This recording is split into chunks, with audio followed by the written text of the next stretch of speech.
Am I the meanest? Pawn's drunk. Am I the prettiest? Pawn's drunk. Am I the baddest mofo low down around this time? Pawn's drunk. Well, who am I? Pawn's drunk. Who am I? Pawn's drunk. I can't hear you. Pawn's drunk. AKA Mr. Moo Woo Shot himself. Of Harlem.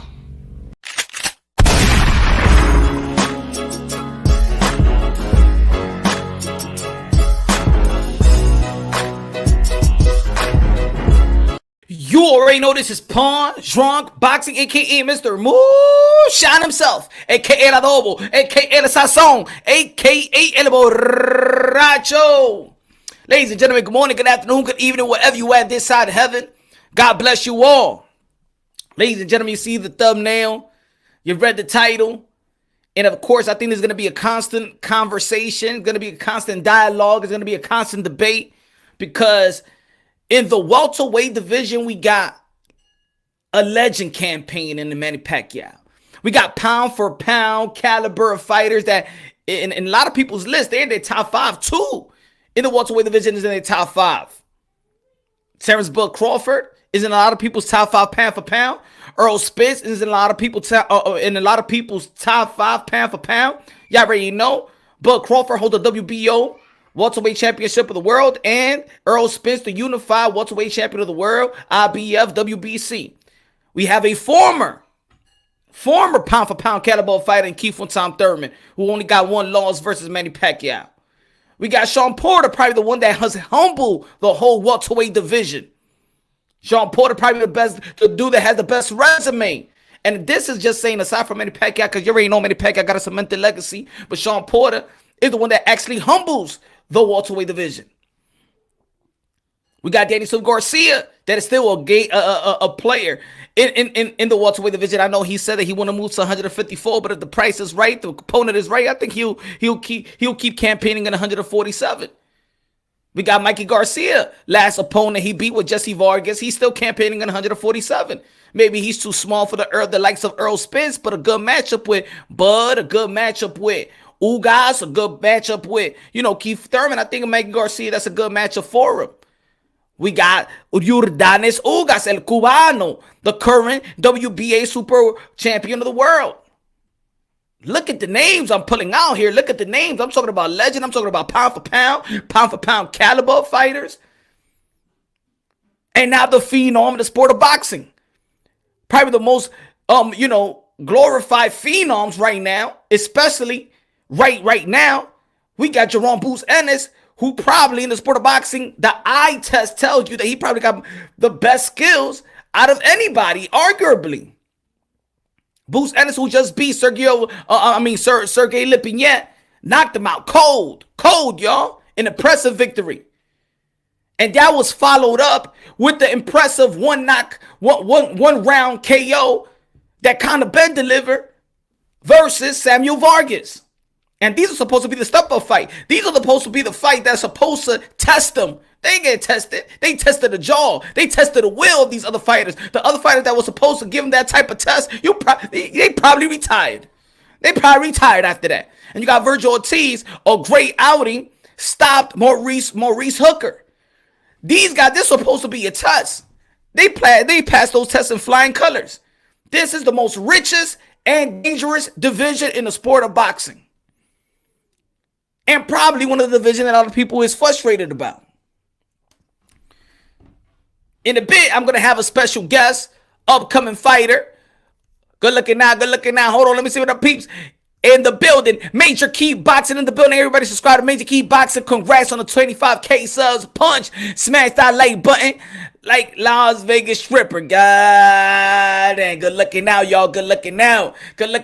Major Key Boxing. Everybody subscribe to Major Key Boxing. In a little moment, we're going to be having Keon Pat Pillion, 5-time national champ. Already a pro, 3-0. Already a pro, 3-0. Keon Pat Pillion. He's going to be joining us. He's going to be a special guest in this live. in this live show. Good looking out, Major Key Boxing. Let me say what's up to the people out there, man. Smash the like button. Y'all already know, man. The hardest worker in the YouTube circuit. Let's go. Just Blaze in the building. What's good? B. Harold. Shelton. Shelton. What's good, my brother Shelton? Shelton Moore, Tycho TV, good looking out. Young Gun TV, what's good? Jeff De Lo Mio, what's good? Puerto Rican Rum, Palo Viejo, Senor, dímelo. I need my little shot too. You already know tomorrow's Happy Hour Thursdays. I'm gonna get me Palo Viejo VSOP. Do they got Palo Viejo VSOP? Puerto Rican Rum? Huh?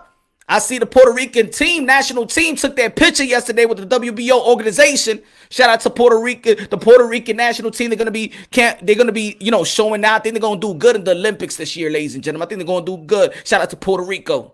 D-Style Boxing. Everybody subscribe to D-Style Boxing. Let's go. Cali, el señor Ponce en la casa. Sí, señor, estoy aquí en la casa con los muchachos. Váyanse a contar ahora mismo, coño, que estoy haciendo un show ahora. ¿Qué? Váyanse a contar. So if you hear the kids in the background, the baby, hey, guys, I'm just, come on, man. I'm trying my best. Maybe in the future, your boy Punch Drunk is gonna have, a little studio. But for right now, I gotta do it like this. Everything is on the come up. You feel me? Everything is on the come up. Raw Boxing TV. Ranger, what's good? Everybody subscribe to Raw Boxing TV inmediatamente, coñazo. Ahora mimito, coño. Excusa mi language. D. Hodges in the building. What's good? What up, Punch Chat? Salute family. What's good, my brother? Yeah, JD was good. Yeah, Ronald Finkley was good. Punch is just delivering the news. I'm just delivering the news.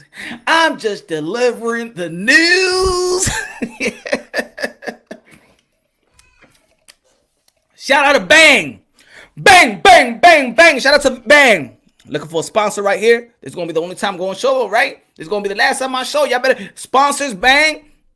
Get your Bang in your gas station near you. All right. Bang. I need a sponsor. Dame un sponsor, coño. Dame algo, coño, que estoy haciendo toda esta vaina por free. Hey. Casi mente me tienes que pagar, coño, ¿qué? Tú no ves el trabajo que yo estoy haciendo, Van. Te voy a llamar. Dame let me hear the number. I call you for sponsorship, okay? Okay, I drink every day. Y no sponsorship. No. Más respeto a nosotros aquí en Potron Boxing. Yo te veo a ti. Dame un sponsor. ¿Qué? Coño, dile a esa gente. Coño, esta es la última vez que te voy a beber a ti. Esta es la última vez que te voy a beber a ti. Coño, todas estas veces que voy para la bodega y te compro a ti, tú no me das nada. Para poner Boxing. Coño, ¿qué está pasando con la gente aquí? Ellos no respetan el hard work around here. No respetan. Yeah. Jay, what's good? Y'all already know. Also, tomorrow, Happy Hour Thursday, everything goes. Karaoke night.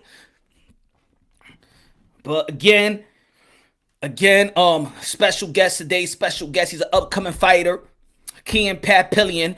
Y'all already know, man. His father was a fighter as well. Was a contender in the super welterweight division. He's gonna be joining us in just a short while. But yeah. The welterweight, and he's campaigning in the welterweight division. I'm gonna tell you like this: the welterweight division don't stop. And you just see the thumbnail; it don't even end there because, potentially, inevitably, or Jose Ramirez or Josh Taylor is gonna be campaigning, gonna be moving up to the 147-pound division, or Brandon Lee's gonna be moving up to the 147-pound division. So these elite fighters, you better do what you gotta do right now, cause they coming. I'm telling you, these young gunners, these young lions are coming for you. Pause, but they are coming, and they coming hard. Pause again. They coming hard. Pause again. All right, keep your mind out the mother effing gutter. Right, we talking about boxing here, ladies and gentlemen. And this is why you don't see me waste my time so much with the recycled content of Bud Crawford versus Earl Spence. That's why you don't see me with the recycled content. Everybody keep on talking about it. They ain't talking about it. We shouldn't be talking about it. But you know what we should be talking about? Also, check out. Hold on. Let me say this right quick. Hold on, ladies and gentlemen. Hold on. Everybody right now, you can do it right now. Subscribe to the new website, PunDrunkBoxing.net. Right now, let's go. You got a smartphone? Let's go. Come on. Come on, y'all. Support the channel. Ladies and gentlemen. Give me 1 second. Here. Give me 1 second. So again, the welterweight division is on fire. Legend. Pound for pound caliber fighter. Phenom of the sport of boxing, ladies and gentlemen. They got everything. The most richest and dangerous division in the sport of boxing, and they keep on getting more dangerous with an upcoming fighter, Keon Pat Pillion. Y'all already know five-time national champ now. Pro. He's pro right now, 3-0, son of a contender back in the 90s and 2000s. Jason Pat Pillion looking to make a noise in one of the deep and most luxury division in the sport of boxing, welterweight, baby, and probably campaigning in the division that his pops also campaigned in, the super welterweight. But I'm telling you, the welterweight division is getting more dangerous and more dangerous. It's getting more lit and more lit. It's getting more luxury and more luxurious. Let's go in the building right now. We got Keon Pat Pillion. What's good, brother? What's good, man? My fault. I even put the headphones late. What's good? What's good, man? I'm chilling. I'm doing great. How you been, my brother? Oh, I'm good. You? Hey, man, grinding, man. This boxing stuff got me lit. I'm happy about the sport of boxing. There's a lot of people frustrated with the sport of boxing, but not me, man. I'm loving how boxing is right now. All right, man. Same, man. How about you? How's training? Hold on. I'm just skipping. Tell us a little bit about you, my brother. I'm just skipping right now. Well, I'm just turned professional boxing, 5-time national champ. Like you said, man, you pretty much got everything, man. Yeah. From Lafayette, Louisiana. I don't know really much to say. From Louisiana. Damn, I gave you a good intro, man. He's like, damn, I thought I was going, he got it for me, man. They got to hire me. Be like, don't worry, you can hire me your announcer on your next fight. You feel me? I'm with it. Is that Jason Pat Pillion? Yeah.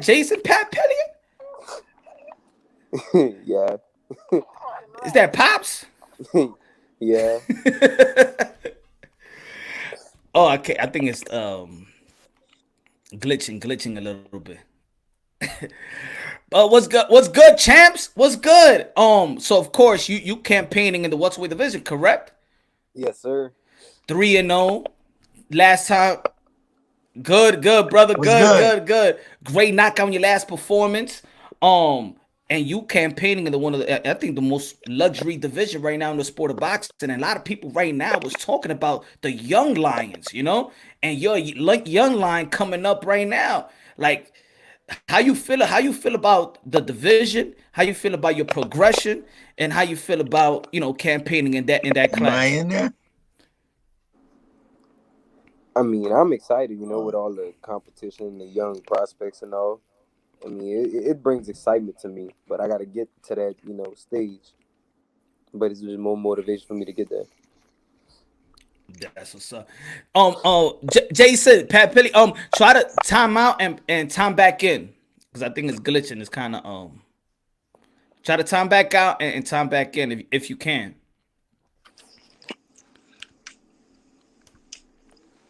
Yeah, so you could, so you could do it right. You could do it right. So yeah, five-time national champion. And what made you turn pro? Is it you ain't want to go try the Olympic route? You just want to turn pro, get that money. You ain't trying to get hit in the head for free. What is it, bro? Nah, we actually did try for the Olympics, man. That was my last tournament. I lost out in the qualifiers, so. Okay. I personally felt like I wanted to fight, but ain't really no worry about that. But I just felt like going pro was just something was long overdue, and I had been ready for it for years before I did. Mm-hmm. Yo, and right now in boxing, of course, I always say that boxing is fatherhood is prominent in the sport of boxing. We see a lot of father and son collaboration. We see and we see other sons, trying to keep up with the legacy, keep the legacy name alive. Pat Pillion, just like Conor Ben, is trying to keep the Nigel Ben name alive. And what do you feel about legacy? Legacy wise, you trying to keep that name alive? Is it pressure being a son of a ex fighter? Yeah, it was pressure, man. It had a lot of people had a target on my back at first, but as time went on, my enemies pretty much became my my supporters. Even though they still wanted to get in there with me, but they wasn't the same energy after a while. What's good, Jason Pat Pillion? What's good, pops? How you doing? What's good?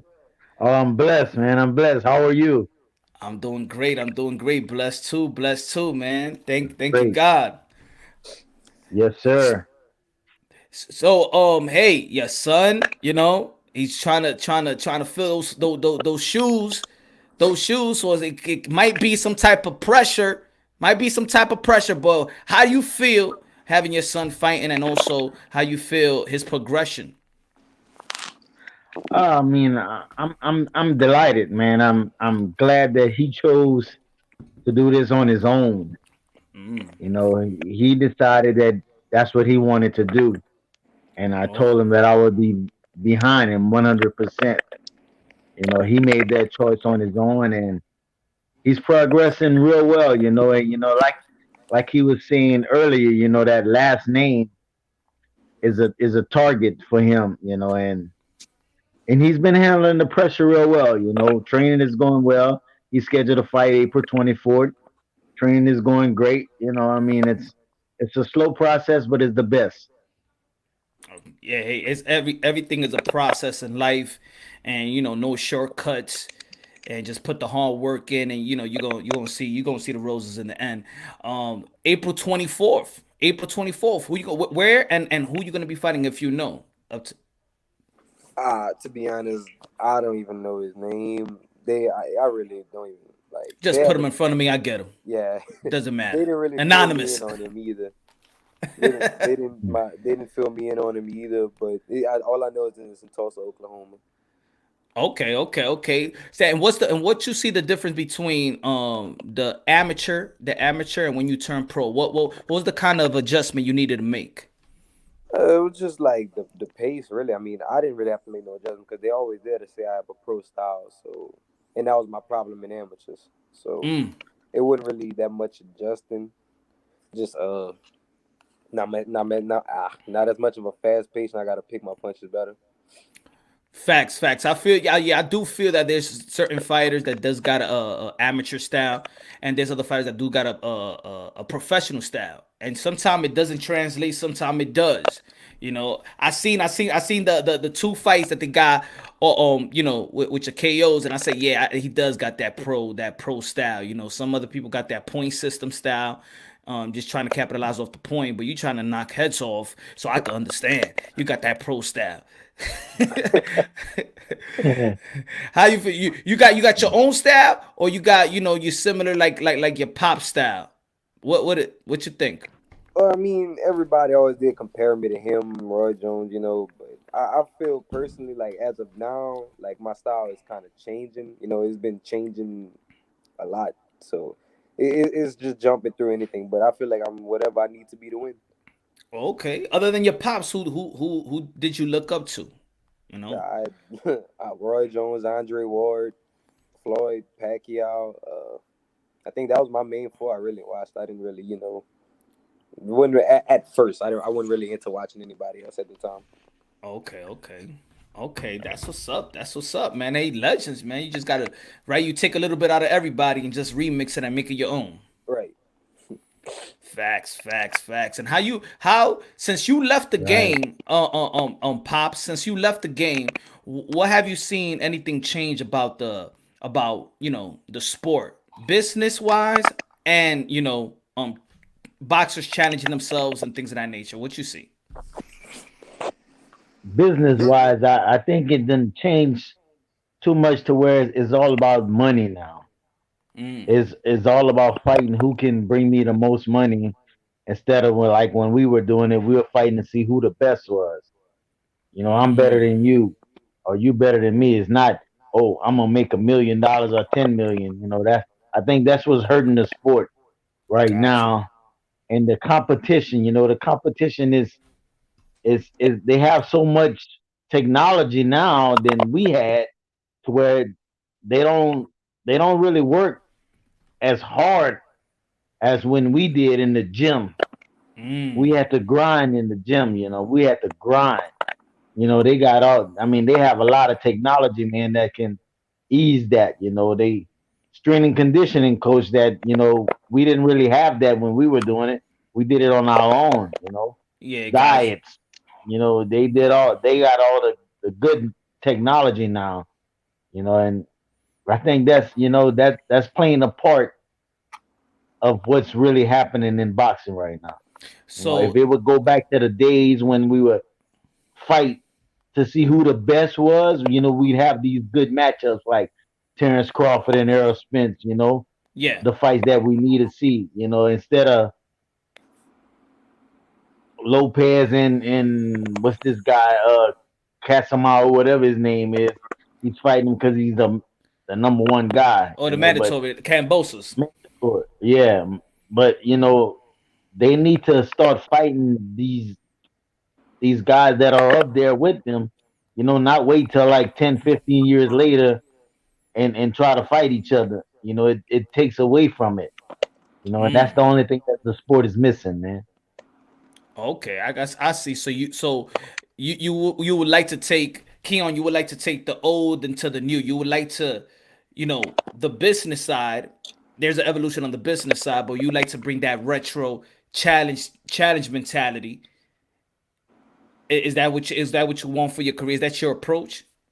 Yeah, for me, yeah. I mean, I personally like fighting top, like the good competition, because in amateurs, man, it was like whenever I didn't, I always had my eyes on the top guys, Yeah. and whenever it wouldn't, somebody that was a top guy in front of me, it kind of brought me down a little. I ain't gonna say brought me down. It was when, like, it didn't bring out my best, you know. So you like it got you to the point where you just sometimes the bad habit was fighting to the level of your competition. Yeah, yeah, Right. definitely was a Okay, okay, yeah, it could happen. It could happen. I think people do get bored. It get bored when sometimes it's too easy. I feel you, Keon. I know. All right. And it does right. get boring sometimes, man. I do think that the elite amateurs is actually your competition is actually better than the elite amateurs than when you walk into the pros. The low level opposition is actually easier, Right. right? I mean, yeah, Right. it You're is. right. Like if you go to all these tournaments, amateur tournament, Pan American game, Olympic trial, that's harder than the beginning of your pro Yeah, 'cause, career. you never know who you're fighting. Like you could be fighting a ranked fighter every night, and then plus making the weight. That was another issue I had, but yeah, you got to make weight every night, fighting the top fighter. You don't know who you're fighting, so it was just the luck of the draw, really. Yeah, so you was campaigning in the welterweight division as well in the amateurs, like 152 pounds, or Yeah, okay, yeah, because there's no in between, right? There's no 147, there's 152, and then is the next stop is what 168, 165. 165, 65. 165, 165. Yeah. Yeah. So You know, yeah, he's campaigning at 47, but you know, our goal is to get him down to 140. You Okay. know. Okay. Yeah, I Yeah. think most of them That's our start off goal. like that. Like Earl Spence, I Yeah. think the first couple of fights was in 150, 154. Just Yeah. like Sean Porter started out, I think it was 160, 168 around there, and then he came all the way Yeah. back down. But 140 is lit as well. You got Regis Prograis are gonna be performing Yeah. this weekend. You got Brandon Lee that's on the come up as well. Undisputed Right. matchup, Jose Ramirez and Josh Taylor. So the 140 Right. is lit as well. But it's good that you Exactly. could campaign, at both, wherever you fit in. Right. Right. Right. What y'all think And you about know, the division? Oh, go ahead. I'm sorry. and all the names that you just named, you know, all these guys, they probably won't be there that long. By the time we make our presence, Yeah. you know, there'll be some new names, you know, and one of those names are gonna be Keon Papillon, you know. So we know that the majority of all the guys, the top guys right now, you know, when we make our step up in that division, Neither 140 or 147, they probably won't be there. You know, Yeah, but the 135, the guys that a lot of that'll people's be talking moving about, like up. the Ryan Garcia, Teofimo, Yeah, Devin Haney, they're gonna be moving up to 140. yeah, So it's still gonna be some right, good star right. power there. It's gonna be. Hey, he's in. It's right. Tough division from 140, 135, 130, 135, 140, 147. Yes, they tough. Facts, But facts. I got major confidence in him. I know if with I know him when he's 100%. I don't think any of them can beat him, and especially with the knowledge that he's gonna be learning, that he's picking up. You know, he's gonna be a force to reckon with. Yeah. Fact. I feel you. I feel there's when the question I asked earlier though, I think that there's less teachers. There's less teachers than there's a lot of trainers but less teachers. You agree in the sport of boxing? Right, right, definitely. Yeah, I So definitely agree with you, so yeah, and so and I'm trying to teach him. that's hey you've been a contender your career. You almost had it against Winky right? It was Winky right. You Yeah, also yeah. yep, But you had a long career though. yeah. You I had mean, your career stand like what almost I did. You know, 17, 18 years, right? 18 years, man, 18 years. You know, and I thank God, that I'm able to function good. You know, have these interviews and train my son and teach him. You know, I thank God, for all these fights. You know, because I've had some tough fights. You know, people don't Yeah. realize, the competition that I've been in with the real big guys. I've some real tough fights. And if I knew what I know now, it'll probably be a whole different career. Yeah. You know? But So I you mean, I'm blessed. I'm blessed to watch my son. that's cool. Go ahead. That's cool. That's cool.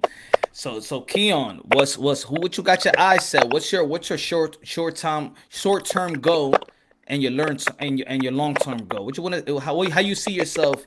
Of course, you're still on the come up. You're still gonna be you're probably gonna be fighting like once a month or once every other month.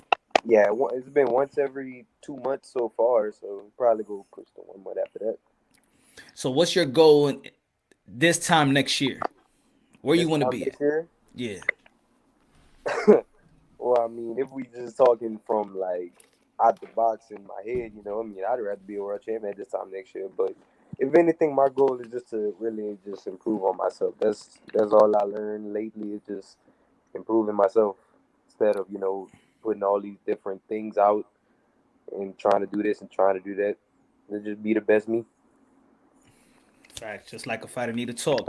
Who's your yeah, your promotion? Who you under right now? I'm not under nobody. Independence. Yes, sir. Pop Snow, huh? Pop like, oh, we going independent. Huh? Yeah, Boxing is a gangster's playground. I not call yet, boxing not a yet. gangster's We playground. still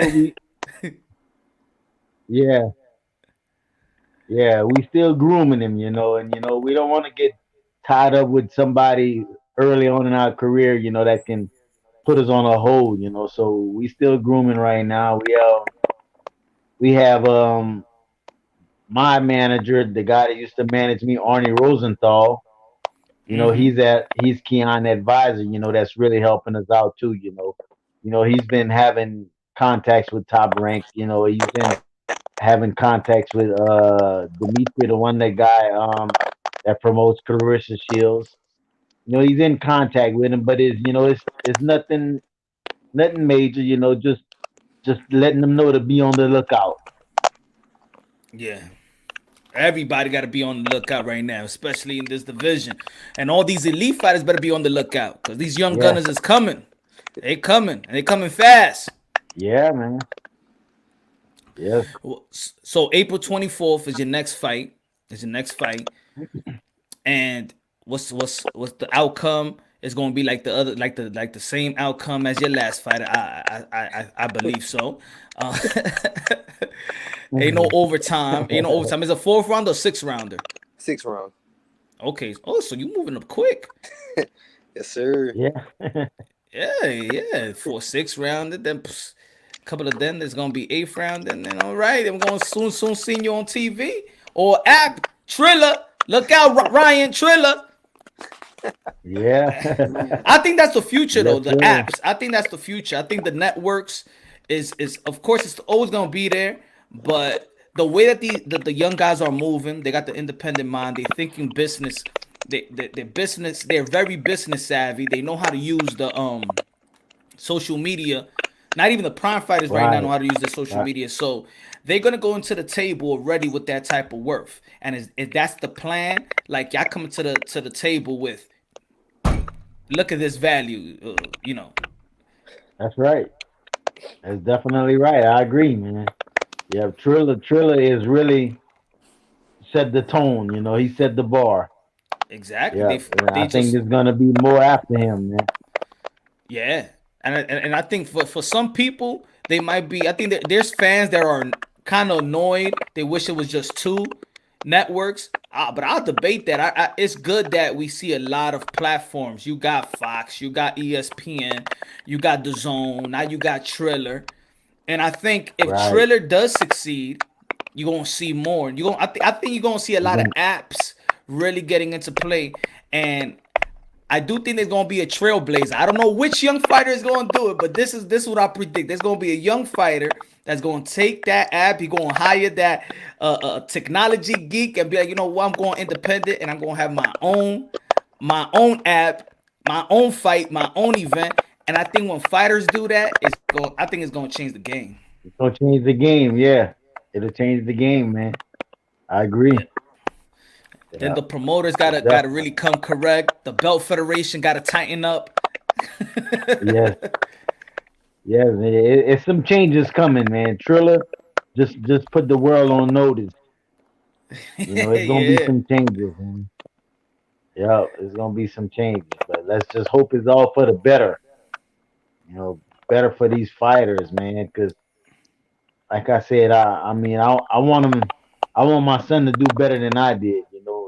Mm. And that's the main thing right now. Because when I was fighting, man, it was rough. It was rough. It was tough. It was hard. And I just want to see him do good. I want to see him make it, man.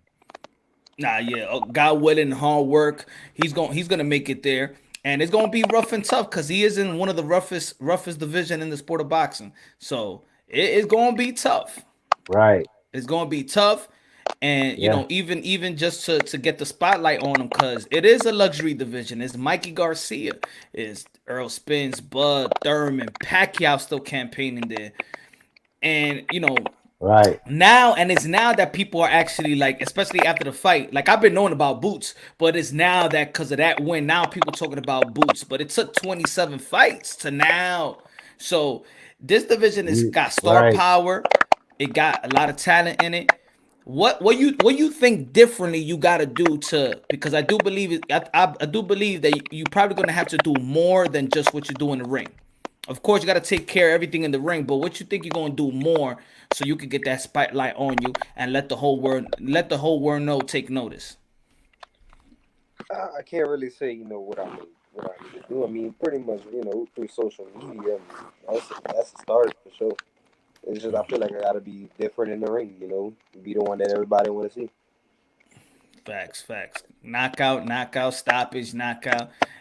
I mean, that's how it starts. People want to see knockouts, Yeah. man. Yeah. You want to leave your social media information, any information that people want to, so people can get more in tune with you. I'll put in the description box after this live.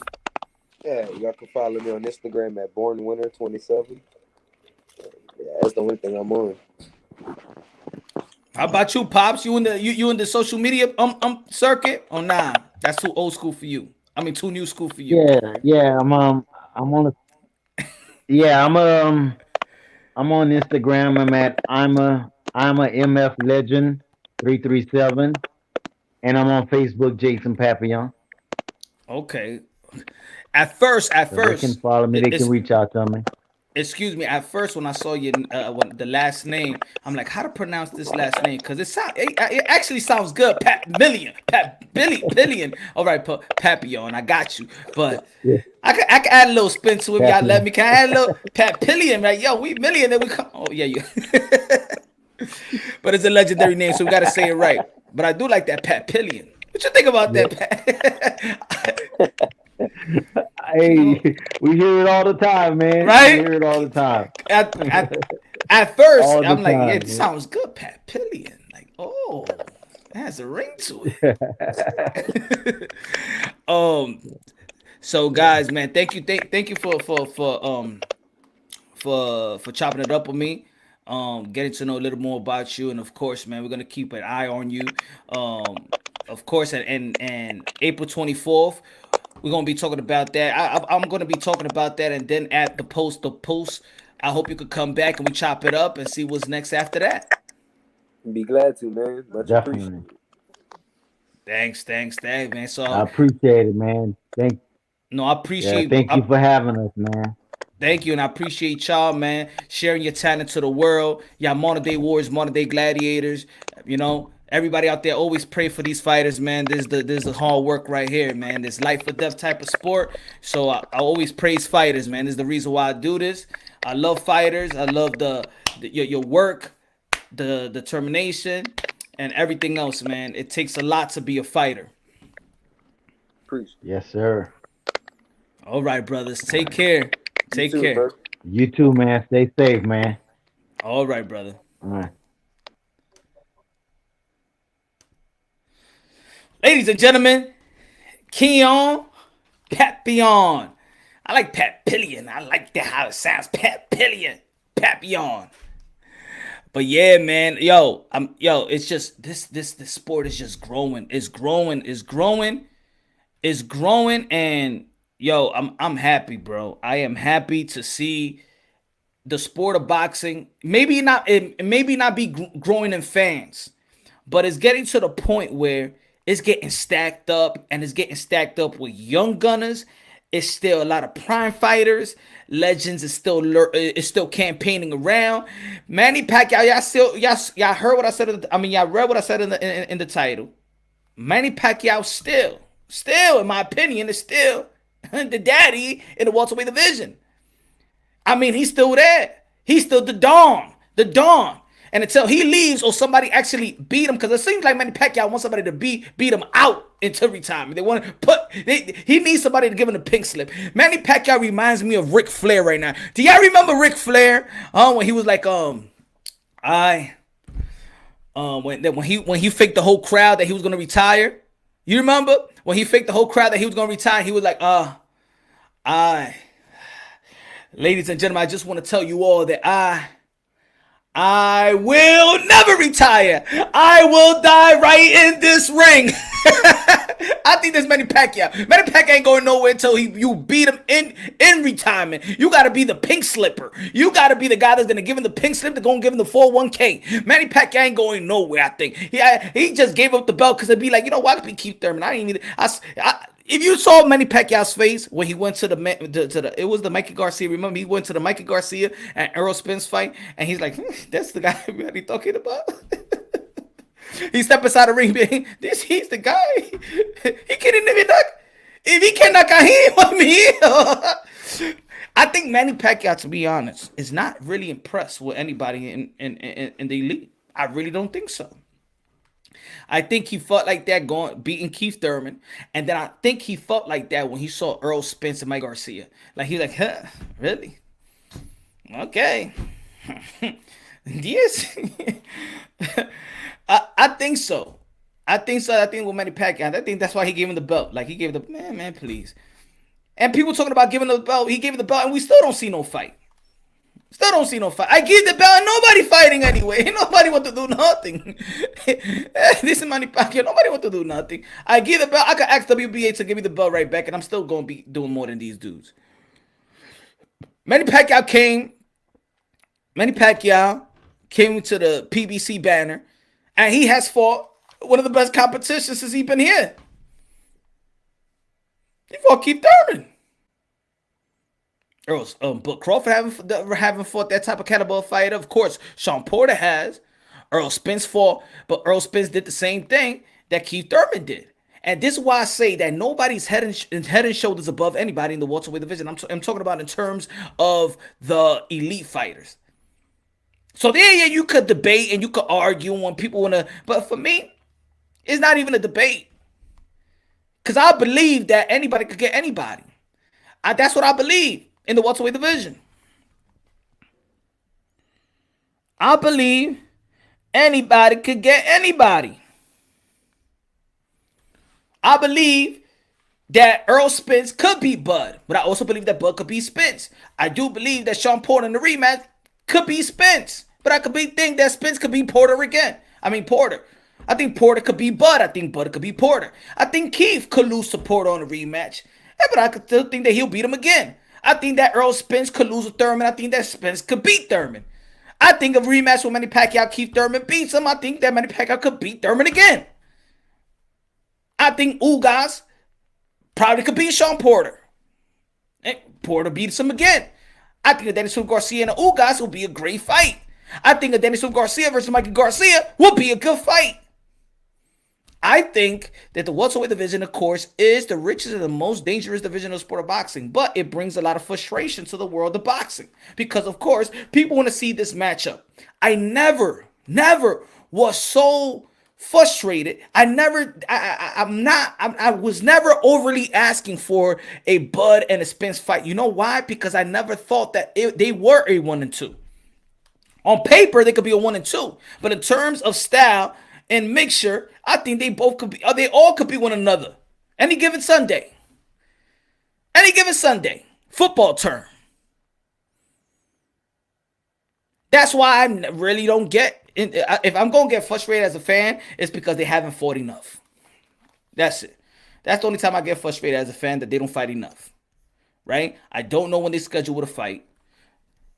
What's good, Rap Star Boxing Knowledge in the building? Rap Star Boxing Knowledge. Subscribe to Rap Star Boxing Knowledge. UK 47 Boxing. We could chop it over a couple of people over here. Hold on. Man.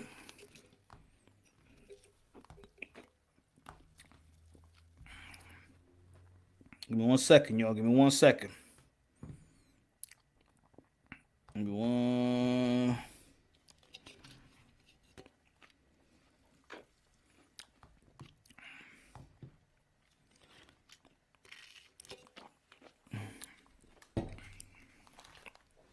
Give me 1 second.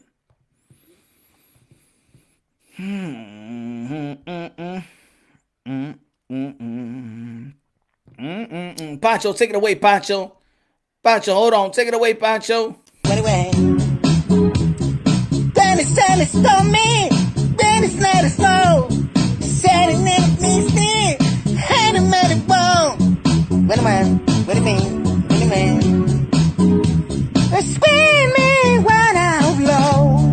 Dennis started showing when it not feet. Pancho.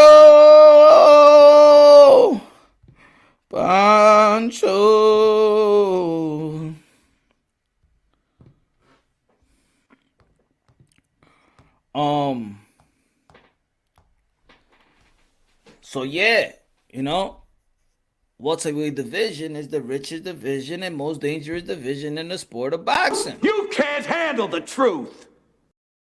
If you don't believe me,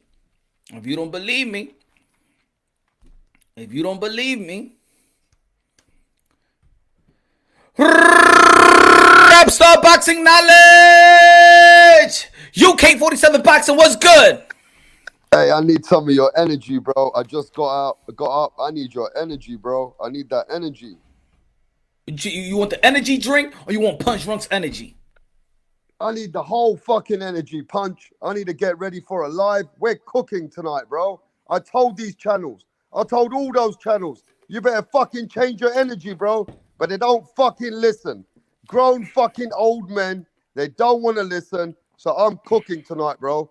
Tonight's show is cooking, bro. We're cooking everybody. What you gonna cook? Hey, Tell me, what are you so mad about, Rap Star? Huh? Hey, listen, what are you so man, mad about? When I switch on the TV in the morning, I don't see. Oh, see, you breaking up. I can't hear you, Rap Star. And I'm done with that bullshit. You got to start all over. I couldn't hear you.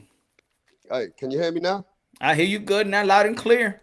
Hey, I said in the morning, there's no fucking energy for boxing. When I switch on the channel, I see all a bunch of motherfuckers hating on the sport. I see a bunch of motherfuckers don't want to fucking support the undisputed fight in the world. And I'm sick of this shit, Moonshine. I'm sick of these channels trying to represent that they're fucking supporting boxing. Downplaying the AJ and Tyson Fury fight every day. Man, this is just dumb, bro. These guys are in their 50s and they're talking a whole bunch of shit, bro. So I'm here and I'm going to start exposing these fucking fake channels, bro. So that's it. You all the gloves are off, Rap Star. That's what you're trying to say. That's what you're trying to say to the YTBC, that there's no more shenanigans, that you cleaning out the house. It's spring cleaning out here. It's just spring cleaning in the YTBC and the YouTube circuit. It's time to clean house. That's what you're trying to say, Rap Star? I need the energy back. How can you, right, Punch Drunk Boxing, not be a fan of the sport and support Undisputed? How can you keep looking to downplay the Undisputed fight with Tyson Fury and Anthony Joshua? We need this fight. Boxing needs this fight. This is bringing everybody to the sport. And I don't like the way that some channels are trying to say they're boxing channels, but they're not boxing channels. They're boxers channels. They are following boxers, but they're not following boxing. So this is where I'm going to start cooking. I told these guys to start changing their energy, bro, because we need to start following the sport of boxing. But, I see the super chats. I see all the super chats. Oh, man, I'm done with the sport. If Deontay Wilder is not getting his chance, I'm done with the sport. Well, get the fuck out of the sport then. Wow. Get the fuck out of the sport and go back to becoming a policeman. Get the fuck out of the sport and go and fucking do what you used to do, bro. We don't need you in the motherfucking sport. And that's why I'm cooking, Moonshine. Man, Rap Star, the gloves are off. Man, What I set you can't off? believe it, bro. What Fans set are you waking off, up. huh? Rap? No, What the set you fans are off? What it is, everything's off, bro. The fans are waking up, sending super chats in the morning, saying that they're not interested unless Deontay Wilder stays in boxing or they're done with boxing. So they need to go and follow another motherfucking sport, bro. They're not in boxing, bro. This is a world sport. How can you not follow two boxers which come from England? Why the fuck are you hating on boxers which come from England, bro? That's prejudice. That's racist. That's what I'm done with that bullshit. That's what you don't feel like that the UK fighters get the respect that they deserve. That's why you lit like that. UK Yeah, we're not 47 getting Rap that Star. respect, bro. We're not getting that respect. We're not fucking getting that respect from America, bro. I'm sick of these fucking fake American fucking boxing channels, bro. Well, maybe if Danny Dubois and Kell Brook don't take a knee, maybe they'll bring some more respect to the UK fighters, huh? How about that? Hey, listen, we always take a knee. We have to bow in front of the Queen. We still got a fucking Queen, all right? So don't you fucking come at my boys taking the knee, bro. Hey, listen. I just effed up your whole No, but look, we can't the whole blame rant Daniel on that Dubois. one. Hey, look, Moonshine, we can't blame Daniel Dubois, right? He nearly lost the eye, bro. At the end of the day, he's a young fighter. He took a knee. He couldn't see from one eye. We have to give all the credit to Joe Joyce.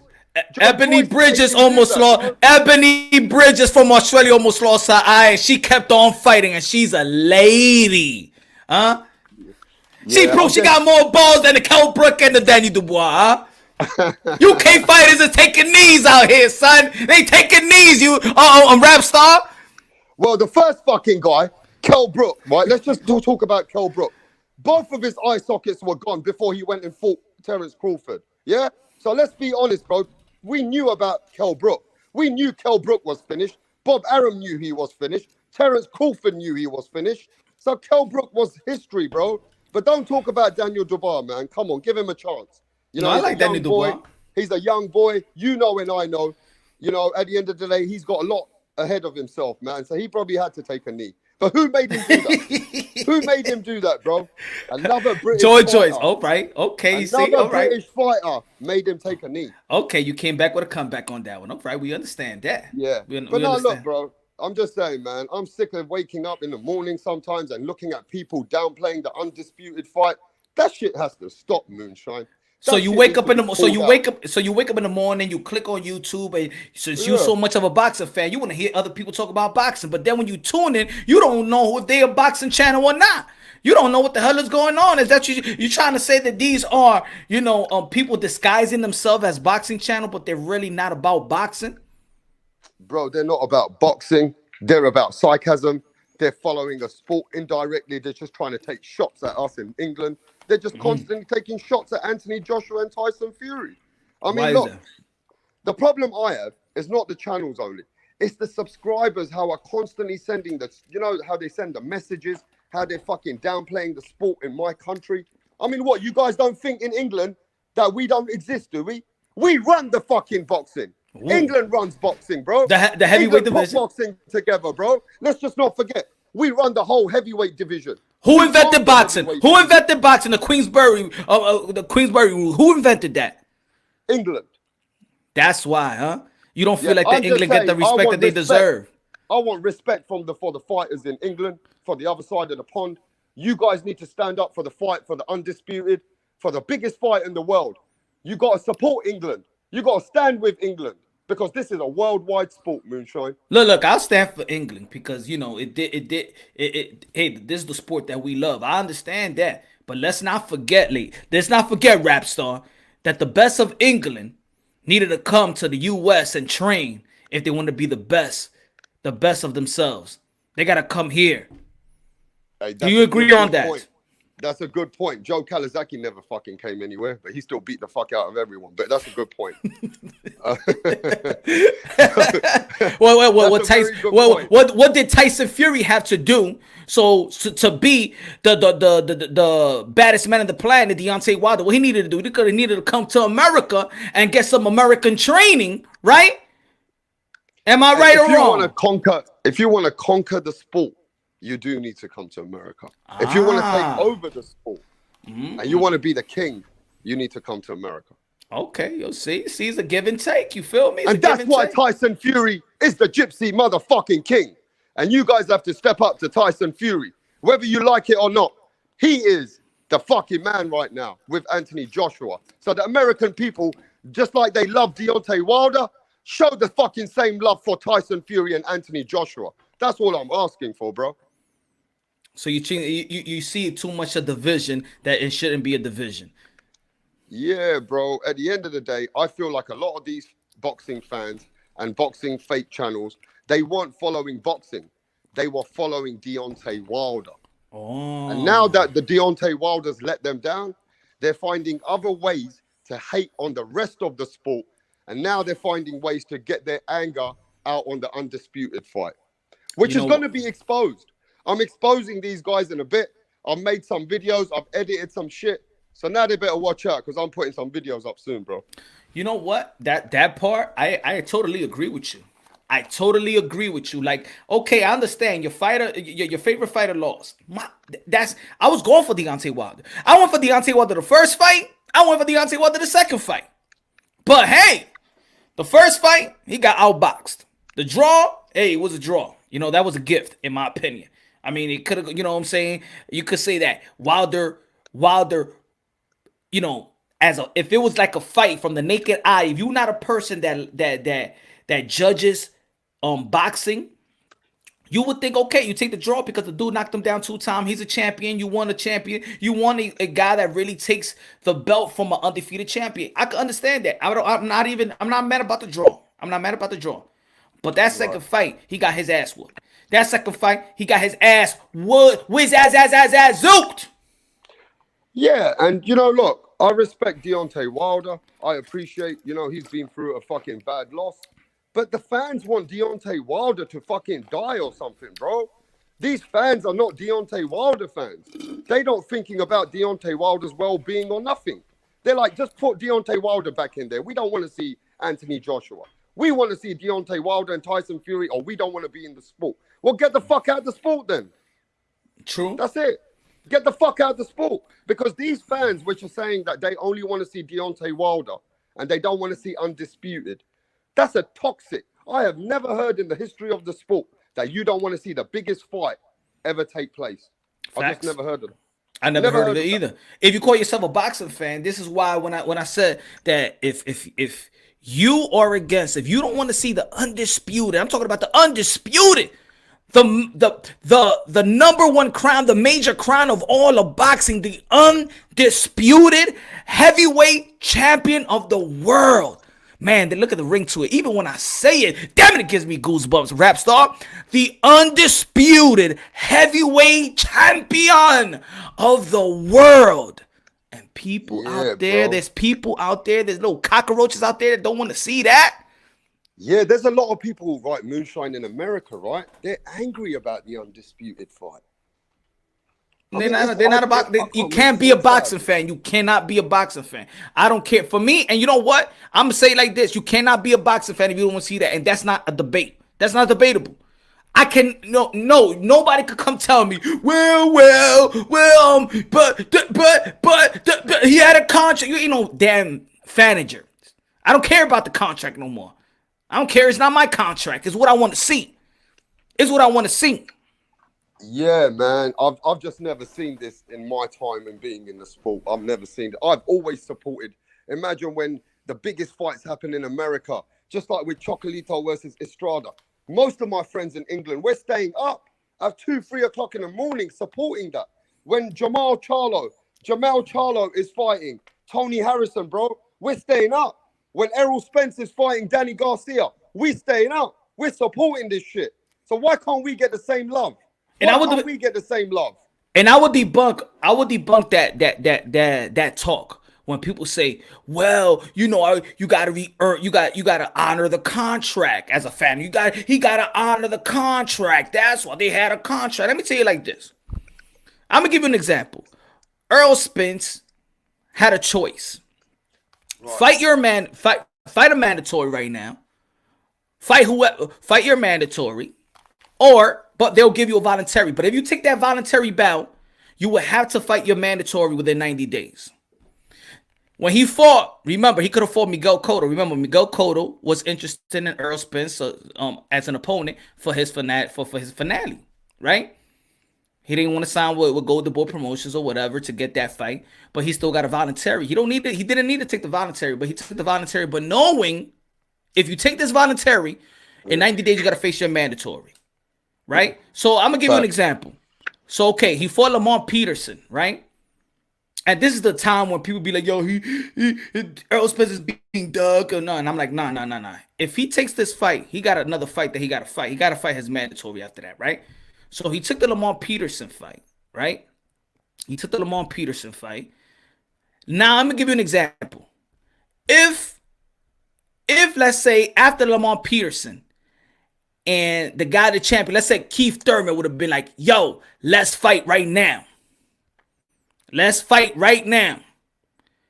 And Errol Spence says, oh, no, I got to honor the contract. I got to fight my mandatory. Would you like that? Would you want him to say, and how much about all these people would have been like, well, he needs to honor the contract that he signed, that if he fights Lamont Peterson, he will have to fight his mandatory within 90 days. So, yeah, let him fight Carlos Ocampo. Forget about Keith. Forget about him, or Bud, whoever. Forget about him. He needs to fight Carlos Ocampo. People need to quit with this. The contract said this and the contract said that. We want to see the undisputed heavyweight championship of the world. That's what you should be watching. That's what you should want. Let him handle his business models. No, we're not in the boardroom. Stop talking like a fanager. We're not in the boardroom. We're fans. Yeah, that's 100% facts, man. I mean, what I don't understand is, if Deontay Wilder and Tyson Fury fight got signed, these motherfuckers would never give a fuck if it was even on 2022. They wouldn't give a fuck if the fight was in a jungle. They wouldn't have given a fuck about any dates. They would just be happy that the fight signed, right? Bro, you think they fucking oh, Where's the fucking venue? Oh, how much is the pay-per-view? Oh, when the fuck is the fight? Oh, this fight's not going to happen in England. This fight is not even happening. They always finding other shit. Like, why can't you just be happy that the fight's going to happen at some point? Yo, bro, do you think when Ali, excuse me, when Ali fought Foreman, that's for the championship of the world. I'm talking about the world. They don't care about where you from. This is the world. Once you become a heavyweight champion, back then you were the king of the world. It don't matter where you fight. You're the champion of the world. Muhammad Ali was not the champion of America. Foreman was not the champion of America. It was the champion of the world, so it don't matter. That fight could have happened in Mars, and people's gonna tune in. Yeah, bro. So I don't see Tyson Fury and Anthony Joshua as the UK fighters. I see them as this guy is the champion, the WBC champion of the world, and I see Anthony Joshua, IBF, WBO, WBA, IBO. I see that, and when they clash, it's just the championship of the world fight. I don't care where they fight. I don't care if they come in America. I don't care if they come into my backyard. I don't care if they fight in the UK or Africa. Even the UK people shouldn't care if they're going to fight in the UK. All you need to know is that the fight that boxing deserves, the most important fight in boxing, is going to take place. That's all the fans should be worried about. Well, you shouldn't worry about the split. You shouldn't worry about no 60-40. You shouldn't be worried about the 70-30. You understand that when they talk about this fight, the haters that you talk about don't even talk about the purse. They don't talk about the purse. And when it comes to Buck Crawford and Earl Spence, everybody's a damn accountant now. Everybody's a financial advisor now. Huh? What the hell is wrong with you? These ain't the type of fans. I thought I'm coming here in a hardcore boxing community. I'm hearing this. I'm hearing shit I never heard in my life. Yo, Rapstar, I'm hearing shit I never heard in boxing. Oh, this guy is fighting. This guy is fighting the weaker of all champions. Man, he's fighting a champion. Don't you want to see the best fight in the best? Canelo is fighting the least of all champions. That's the new form of cherry picking now. I thought cherry picking was Tyson Fury fighting Otto Wallin. I thought that was a cherry pick. I thought cherry pick is when an elite fighter is fighting a guy that's ranked number 40 or number 30 something. That's cherry pick. Fighting the least of all champions, he's fighting a champion. Understand what I'm trying to say? Like, what's wrong with these fans in the sport of boxing? These fans? I don't know. No, man. I'm going to make a statement, bro. I got a statement. I got messages from England. I ain't going to lie to you. These American fans are making America look bad in boxing. You guys are hardcore. You have a lot of respect around the world. Hey, don't put me with those type of fans. That's not fair, Rapstar. Don't put me with those type of fans. Look, I'm going to say it. If you guys in America can't clean up your shit, these guys out here are making you Americans look bad. I'm telling you, a lot of people around the world never hated Deontay Wilder. They love Deontay Wilder. It's because of these channels. They hate Deontay Wilder. The same thing I told Bill Haney. I said, Bill, what you're doing to your son is going to backfire on you because you're using channels which are going to be race baiting, using hate. They're using toxic shit to uplift your fucking son. And I said, it's going to come back to you. I mean, in the history of the sport, I have never seen a man go and call Teofimo Lopez like a T-hole or calling him a hole, calling him a bitch. When in England, we think Teofimo Lopez is the number one guy in the world. We respect Teofimo Lopez. But the way that these fucking people are speaking about American boxers is disgraceful, bro. It's disgraceful. And even these casual fans that you got in America with the casual channels, it's those people which are not true hardcore boxing fans. They are here to push a narrative. And these are the people which are making you Americans look bad. Look, I got a message here right now from Tracy in England. She says to me, Rapstar, I appreciate your people over the pond, but I hate watching this YouTube in America. I'm done with YouTube in America. And that's why... Well, you tell her to come to Punch Drunk Boxing. Don't you tell her to be done? And listen, a lot of British people, that's why you don't see them on YouTube. Because British people are sick of the toxic shit, bro. I'm telling you. And I've got 4 names. They say the only people they've seen uplift the Undisputed fight since last 2 weeks is Punch Drunk Boxing, True School Sports, Showbiz, and another one, Anthony Tucker. These are the only 4. And then my homeboys with Major Key and Black and Brown. There is no other fucking channel which is uplifting the fucking undisputed fight in America, bro. You guys have got about 1,000 channels. How come there's only a small amount of channels happy and passionate about the fucking undisputed fight, bro? Because, like I said once before, Rap Star, let me tell you something about. Let me tell you This something is about bullshit, this. huh? Let me tell you something about this American culture. I'm gonna tell you the truth. See, I'm gonna tell you the good things and the bad things. And some people gonna be mad at me because I share. I share the negative. But I also share the positive. And let me tell you something about the negative side of American culture when in terms of sports, right? We are toxic in the sense that we like to see downfalls. We prey on downfalls. We are haters. That's what we are. You guys fucking hate yourselves. That's the American that is the American sport culture. If you go Google right now, if you got the chance, and say the most hated athletes, you're gonna see that the most hated athletes is the best athletes. You're gonna see LeBron James in that list. You're gonna see the likes of Kobe on that list. You're gonna see the best. You're gonna see Tiger Woods on that list because we are a bunch of haters. That's what we are. Think about who gets booed the most. Think about who's the guy that says hard work, dedication, right? Who's the most hated boxer? Who's the most hated boxer? Floyd Mayweather.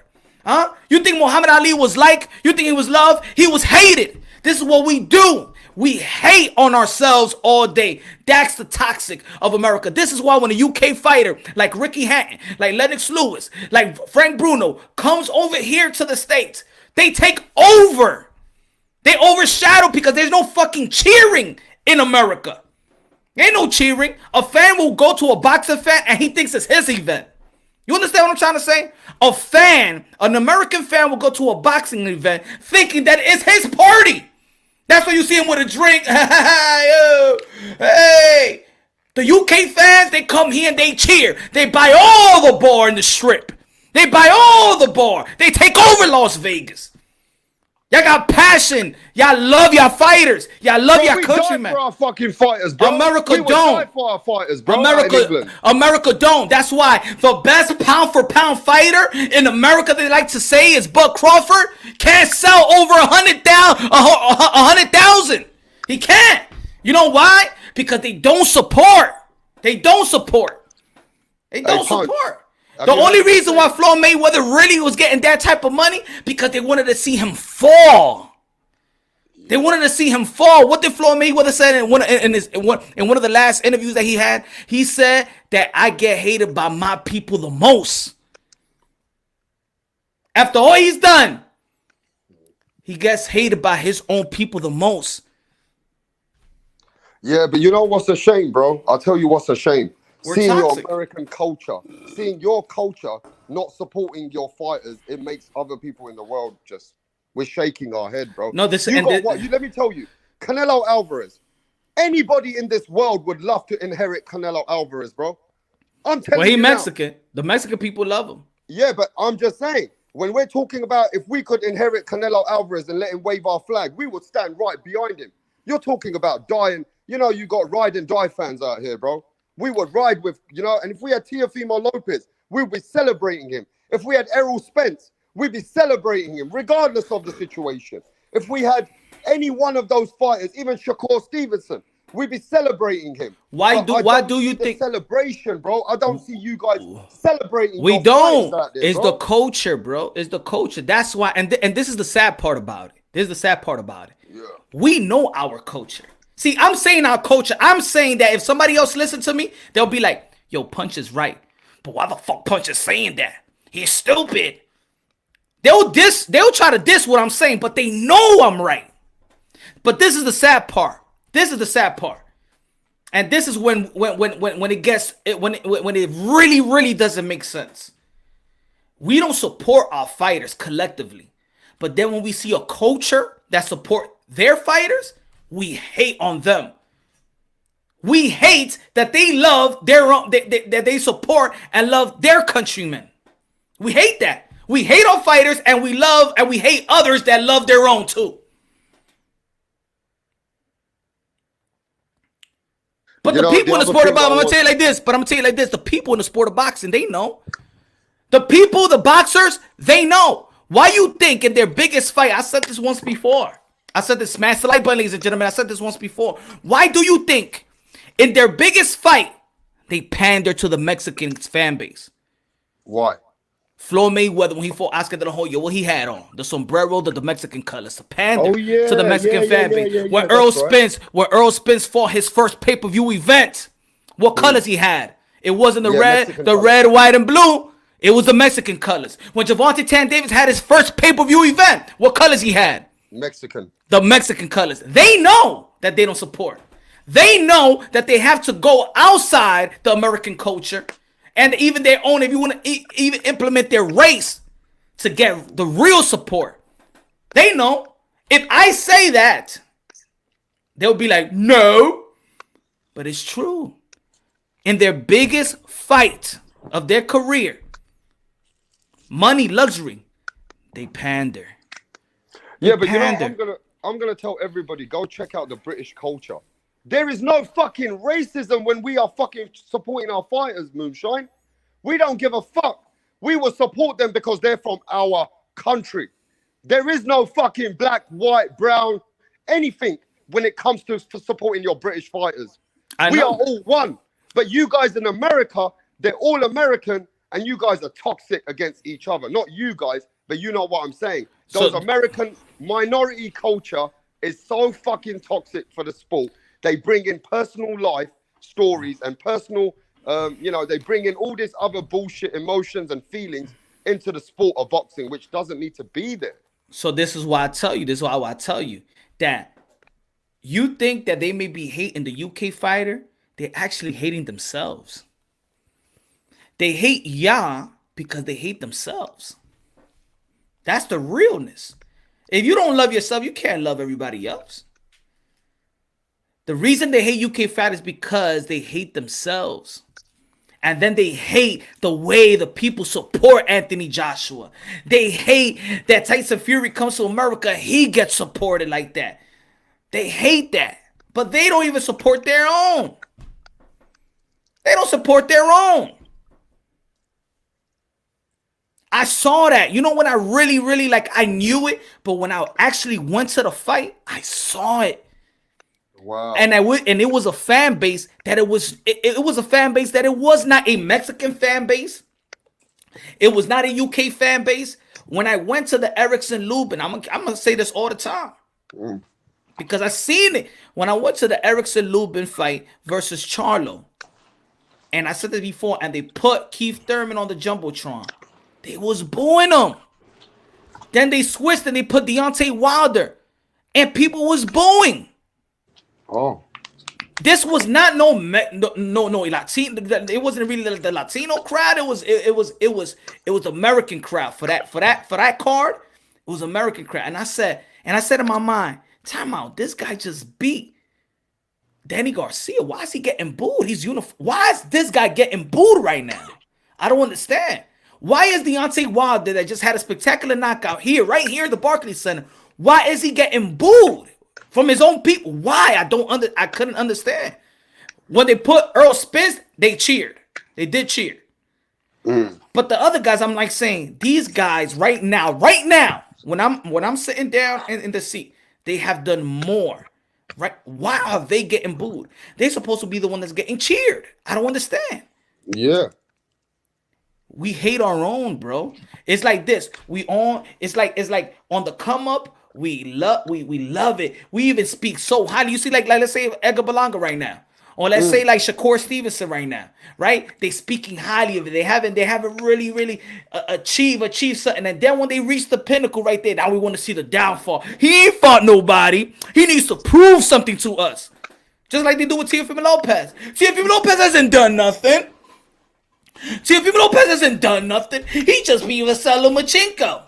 I mean, Richard Comey and Nakatani hasn't done nothing. Yeah. So then, so then I'm gonna say this: since we are, you could say, the media of the world, right? Sometimes we America call themselves, the trendsetter of the world. Once they see that we hate one another, why should anybody on the outside love us? Have the fans always been that weird on your side of the country? Have the fans always been that weird? Nah, it's just getting more weird now. It hasn't, because people loved Sugar Ray Leonard. They loved Mike Tyson. They loved. You ain't never saw Mike Tyson. You back then, I never was like, people was like, Mike Tyson, the black American fighter. No, it was just Mike Tyson, the fighter. He identified with everybody around the world. Everybody loved Mike Tyson. His fighting style spoke everybody's language. Like, I don't want to say too much, but when Floyd Mayweather came to England, he got a hero's welcome. Oh yeah, when he goes to the UK, they love Floyd Mayweather. I see it. He goes to Asia, they love Floyd Mayweather. Yo, this is the only country, yo, bro. This is the only country that a guy could be 3-division world champion, 140 undisputed, and they say he ain't fighting nobody. He hasn't done shit. It's only us here, bro. It's only us. Tell me somebody. Can you tell me somebody in the UK that is a 3-division world champion and undisputed? Not 3-division undisputed. But tell me, how many fighters in the UK? Maybe in the two. UK? I mean, I know Carl Frampton was a 2-weight world champion, but we got a lot of people which are 2-weight world champion, not many 3-weight world champions. And the undisputed. There's hardly anyone, bro. Now, can you imagine Bud Crawford if he was Brit? Fucking, we'll be keeping him to the last days of life. Can you imagine if Bud Crawford was Brit? Bud Crawford would be an MBE, and he would be getting honored by the Queen right now. Yep. If Amir Khan is an MBE, if Ricky Hatton, Nassim Hamid, all these guys became the MBE for the Queen, and they went to the Queen's Palace, got not, you know what I mean, got all the respect from England. They got parades behind them. You know what I mean? This is how we celebrate our boxers, Mr. Moonshine. Yo, Frank Bruno gets celebrated way more than a Deontay Wilder gets celebrated here. Hey, listen, you got a super chat, bro. Slugger Sam, yo, Punch and Rapstar keep boxing alive. Thanks y'all for making that content. Rapstar can't wait to get to the super chats enabled. Yes, sir. Everybody subscribe right now to Rapstar Boxing Knowledge. It's almost close. Everybody, and tune in, baby. Tune in. Good looking out, Slugger Sam. Good looking out, Slugger. Look, I'm gonna tell you this. If it wasn't for the support that you guys are giving us for the Undisputed fight, we appreciate all you guys. I've got a lot of support. I'm not going to say there's not a lot of support. Let's keep it real. We got a lot of support for the Undisputed fight. You know, we get people like yourself. We got many other channels. They are supporting us. It's the other guys which are making you guys look bad, man. I'm just going to tell you real, bro. There's a few people, they don't want to support YouTube boxing anymore. So I asked them. I said, why are you not supporting YouTube? They said, bro, it's toxic. They said, yo, Rapstar, they don't respect us. I said, what do you mean? They say, Rapstar, they don't respect you. They don't respect your fighters, Rapstar. I said, you know what? You're watching the wrong motherfucking channels. But they get done. When they see these beauty shops, I don't know, these other fucking channels, and you see the fucking way they talk about the British boxers, bro, people in England are not supporting that kind of shit. We are hardcore. We keep the boxing alive out in England, bro. We're passionate. Put it this way. Just on my last video. Look how passionate. What did out of all? Look at this. This is a you know what I'm saying? This just adds. This just compliment my precision. Sean Porter, the TBV interview, the Boxing Voice. Shout out to the Boxing Voice. Everybody subscribe to the Boxing Voice, and that's in the crew. When he had the interview yesterday, and they were talking about him fighting young fighters. Why did he say he's willing to fight Conor Ben? Out of the Boots Ennis, out of the Virgil Ortiz, why did he say he's willing to fight Conor Ben? He said, you know why? He'll fight Conor Ben because it'll be an easier fight to make, paraphrasing, and they will pay him. The UK people will pay Sean Porter. Meaning he's saying that the UK people will know his worth. They will support him. Of course. We will support him. He said they will know his worth. They will pay him. Yeah. But we don't know his worth. Look at the pennies that we try to push Sean Porter here to fight Terence Brooke Crawford. Look at Bob Arum. What did Bob Arum think of Sean Porter? $1 million. Pushing pennies to his face. But how much he gave Kell Brook. Even Bob Arum, appreciate UK fighters more than American fighters. He pushed $2 million for Kell Brook, but wants $1 million for Sean Porter. That's disrespectful. Disrespectful? Take it further than that. What he felt about his own fighter. His own fighter. I ain't even putting that Cambosos and stuff like that. I'm not paying you more than your minimum. So you think that this is what your fighter is worth? The minimum? After he accomplished beating Nakatani, Richard Comey, and then Solomachenko?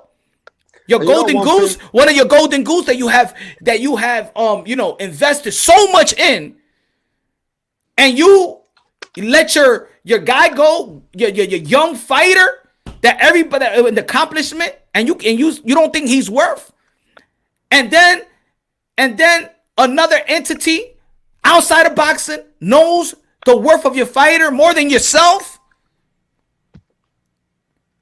Boxing is getting creepy, bro. Boxing is getting creepy. Bro, the problem is some people are losing the respect of what the fucking for the sport, of the foundation for the sport.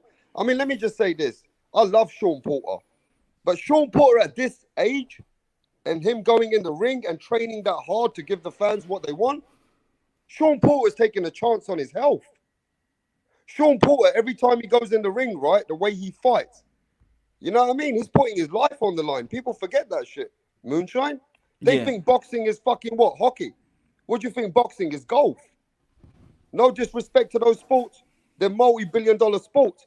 But boxing is a different kind of a sport. It's mano versus mano.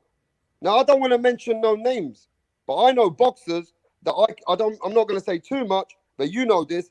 After a fight, they get dizzy. Some of them have got headaches. Some of them are bleeding for weeks, bleeding in the stomach, pissing out blood. Nobody wants to talk about that shit, do they? Mm-hmm. They have lost the respect for the warriors. Some of these new toxic kind of people and bringing this narrative to the sport is totally it's injustifying what the sport's about. Moonshine. Thank you, Prime Fighting Champions. Yo, what's good, my brother? Thank you. God bless you. Thank you for the content, hard work, man. Thank you for tuning in and always supporting Prime Fighting Champions. My guy. What's good, brother? God bless. I appreciate that. Every year we lose somebody that we love in the sport, whether we like it or not, Moonshine. Every fucking year we lose a warrior, Moonshine. Look at this. Look at this also. Look what people say about Ryan Garcia. Look what people say about Ryan Garcia. What they say about Ryan Garcia, he's all the derogatory name that you could think of, still undefeated. He's not a boxer. Like he didn't pay his dues in the amateurs. Like he ain't worked his way up the ranks. But you know why? You know why's the real reason they hate you know what's the real reason they hate Ryan Garcia? You know what's the real reason? Why? It's because they know that he could probably take their girl. Yeah. They're jealous. That's what it is. No, but in England. That's what it is. That's what it is. That's what it is, Rapstar. That's what it is. They think that he could take their girl. That's what it is. They're insecure. Are they insecure? Yeah, they're insecure.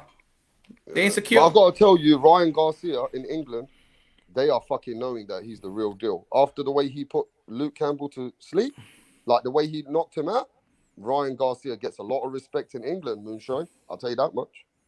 Of course you're going to get respect. It's us that would respect. And even this is what we're always moving the goalposts. It's a step-up fight.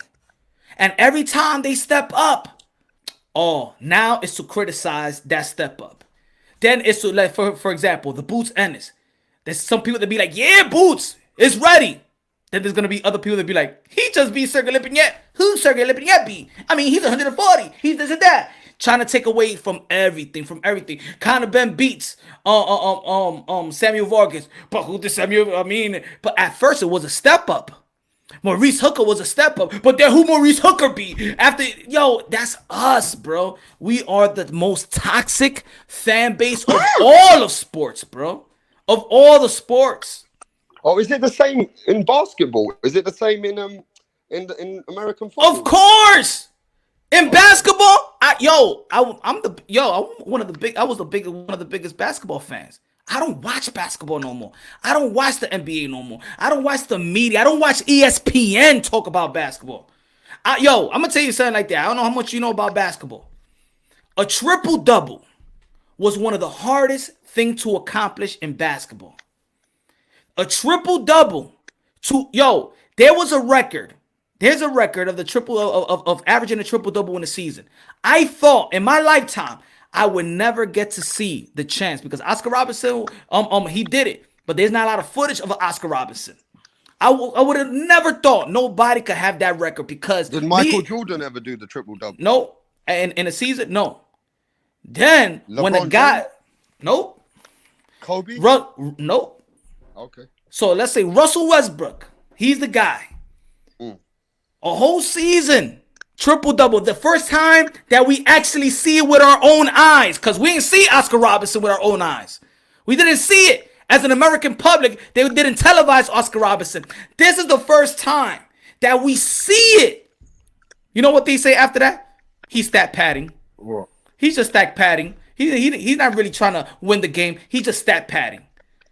Now it's just stat padding. They take it away. They take away one of the hardest shit. Any ballers out here know how hard it is to be to have a triple-double. To have one triple-double. One is hard.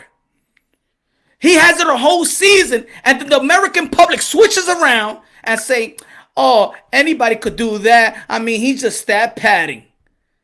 Yo, that was the hardest shit to do. That is the hardest shit to do as a baller. But Russell Westbrook made it look so easy. Now it's something that is, because we want to diminish everything, bro. We want to diminish everything. We are toxic in every sport, bro. Is that why? Can I ask you this? Is that why the Mayweathers and the athletes of the world don't show love back to the fans? Yes. Ego. Like every time I watch these American athletes, bro, they think the fans are toxic themselves. Yeah. They're done with the fans themselves. Yeah. Yo, put it this way. Even I was mad one time. I was mad that, let's say for Deontay Wilder, I used to be like, come on, Mike Tyson, yo, support Deontay Wilder, yo, speak. But then even Mike Tyson wouldn't speak highly of Deontay Wilder. Like he wouldn't pass the torch. You feel me? You know, and even though he got a box of mind, so yeah, he'll be like, I'm going for Tyson Fury. But then that sets the tone. You know what I'm saying? If Mike Tyson don't think highly of you, and he has a prominent voice in the sport of boxing. I mean, when Mike Tyson speaks, it's like the Bible. Right? When Mike Tyson want to break down boxing, all ears. If he's not giving no kudos to Deontay Wilder, the American public is like, Mike Tyson is an historian. He don't think highly of Deontay Wilder. We don't think highly of Deontay Wilder, right? Yeah. Floyd Mayweather, who he was going for? Tyson Fury. Who he's chilling with right now? Anthony Joshua. Yeah. Because he gets more love from them, bro. Who he broke bread with. Remember when people talking about, he want to put himself, he always wanted to fight somebody from another country that got back, by another country like Miguel Cotto, like Marquez, like Maidana and stuff like that. And people be like, yo, boy, let me tell you something. Why you don't fight Crawford and put him up or something like that? Huh? But let me tell you, this might sound a bit cheesy to some people, but when Eddie Hearn got Canelo Alvarez on his side, a lot of British people were happy, It just gives us that power. Do you know what I mean? Yeah. Yo, right? But put it this way. In matchroom boxing. Matchroom. Oh, let's talk. Matter of fact, I'm gonna say it like this. Do you hear a lot about Demetrius Andrade? No. Okay. And there's gonna be people that always be like, I do hear a lot of bits about him because of DAZN and Eddie Hearn. Put it this way, and people gonna be like, well, Demetrius Andrade can't sell. Demetrius Andrade, nobody could, he can't sell. Nobody go to see Demetrius Andrade. Why is nobody seeing Demetrius Andrade? Because you don't support. We don't support. America don't support. It's it's not because he's what he doesn't do in the ring. It's what you don't do as a support system. But have you seen how British boxers and British people around all over the fraternity talk about Canelo? They talk about Canelo like Canelo is the real deal. Everybody knows that. Look, we know, right? We say it straight up over here in England. Canelo is the best boxer of our time. And we're saying right now, if one of our guys can go near him or beat him, it'll be the biggest thing in the world for our guys. So we understand what Canelo is. When Eddie Hearn puts a big billboard, right, and I'm driving in London, and I'm seeing Canelo Alvarez in London with Eddie Hearn on DAZN. Do you know what that's doing for us? Like, yeah, now we're seeing the game. Canelo's here. We kind of like supporting Canelo more. At the end of the day, Canelo might be fighting Billy Joe Saunders, but if he beats Billy Joe Saunders like he beats everybody, Canelo gets more respect from us. He doesn't get no hate. We love him even more because we understand that this is a warrior sport. Just like when Errol Spence came and beat Kell Brook, that's when we became Errol Spence fans, Moonshine. Yeah. And how we don't get the same love. We don't get the same love, bro. Now switch it around. How was the fans when Errol Spence went to the UK? How was the support of Kell Brook? The fans were supporting Kell Brook. Woo! Epic. The fans were supporting Kell Brook. You think a bunch of Americans flew out there to the UK to support You've frozen on me, have you? I'm good. What about you? The fans are supporting Kell Brook. I said, do you think the Americans was buying their plane ticket out there to go support Errol Spence? No, there was like the way the UK people do when their fighters, their champions come over here. But we fill up the whole place, bro. Go look at the history of what. No, I know. That's what I said earlier. We don't do that. But then we complain. We complain that our fighters don't get supported. That our fighters don't get the media. You as a fan don't go over there. This is what I hear in the YTBC that really is mind-boggling. It's mind-boggling. When you having a debate, let's say for example, we've been in a lot of debates in terms of, I'm gonna give you an example of Teofimo Lopez and Devin Haney, for example, right? Yeah. Right? The same people that says, well, Devin Haney this and Devin Haney that, they ducking Devin Haney, the same people that say that, you know what they say? I'm not subscribed to the Zone. I hate the Zone. I'll never subscribe to the Zone. How are you vouching for Devin Haney but not subscribe to the Zone? I don't know, because the Zone is actually saving a lot of boxing, bro. The Zone has come in boxing and helping boxing, bro. You think about it. But you know why it's just to argue. It's just to argue. They're really not supporting Devin Haney, because if you support Devin Haney, you'll be subscribed to the Zone. Because him getting that next payday, not payday, but if they want to extend the contract, or the Zone is happy with Devin Haney, it's because he's bringing subscription. You talk game, but you're not subscribed to the Zone.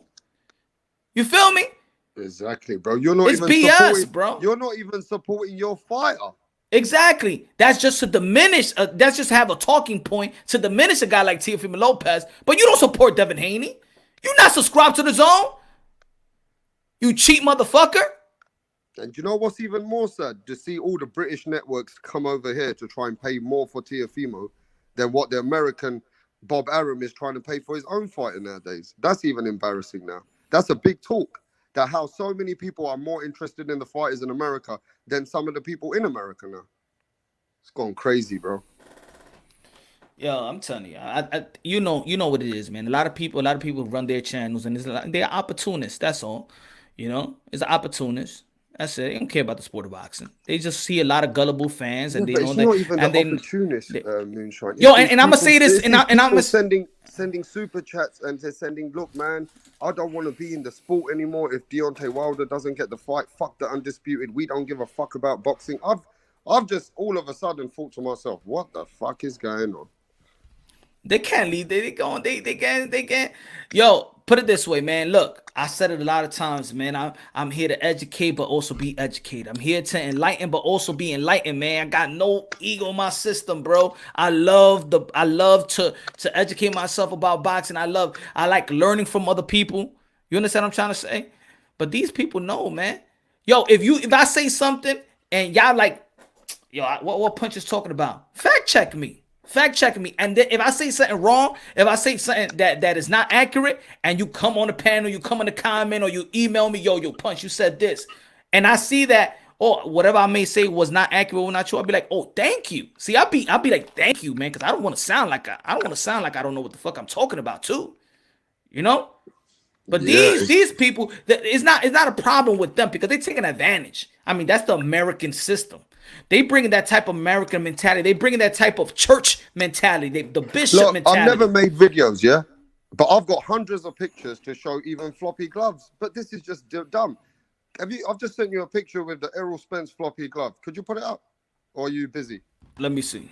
Right, I've just sent you a picture with Errol Spence with a floppy glove, and it looks floppy. Listen, these guys, right, are so sick, yeah, that they would make a picture, even a worse picture, and they'll make a guy like Errol Spence look like the most worst guy if I send them this picture, right? Everybody can make anything out of anything. You can make some bullshit out of anything, but the thing is that you actually know it's bullshit. Nothing else, even the fucking people who put it out there know it's bullshit. But look, I can just end the bullshit right now.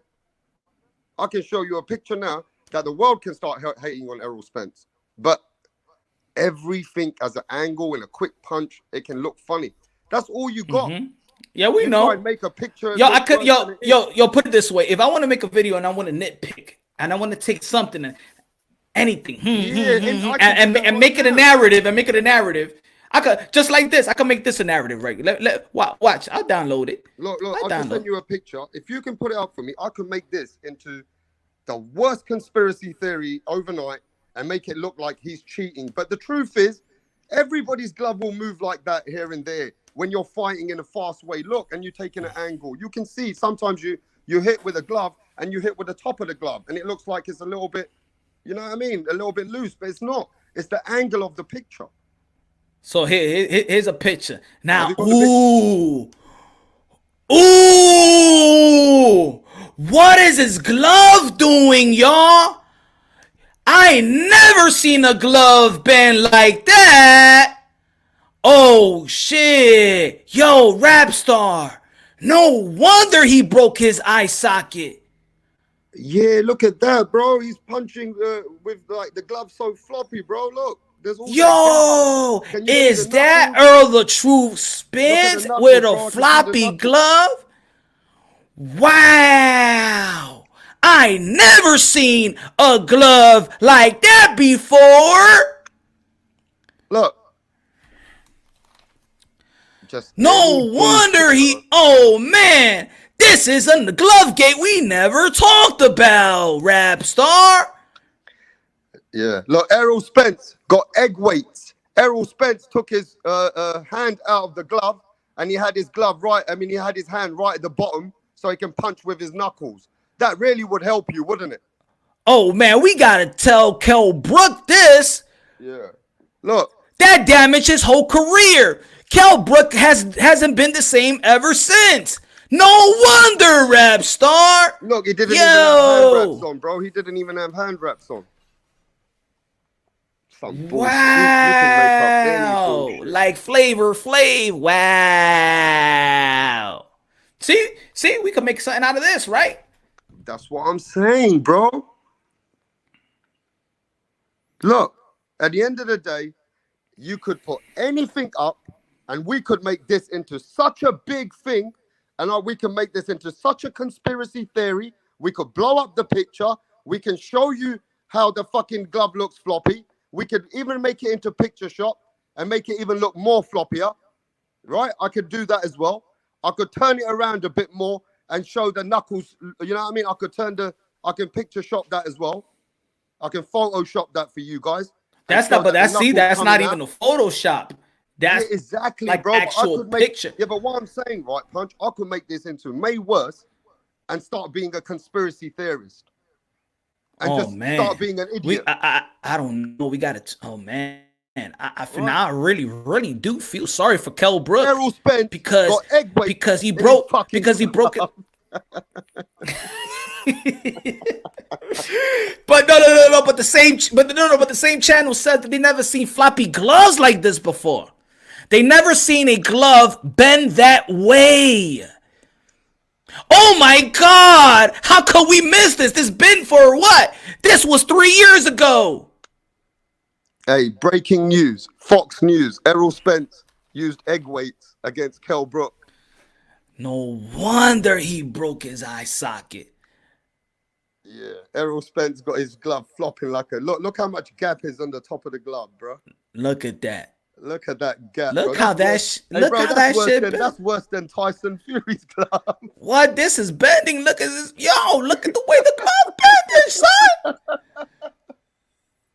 His knuckle must be in the upper part of the glove, son.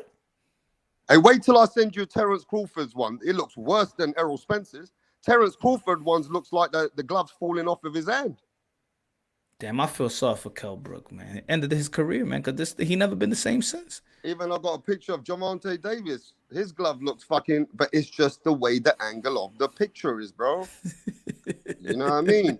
Hey, don't say nothing about Errol Spence. He ain't got no egg weights in his glove, bro.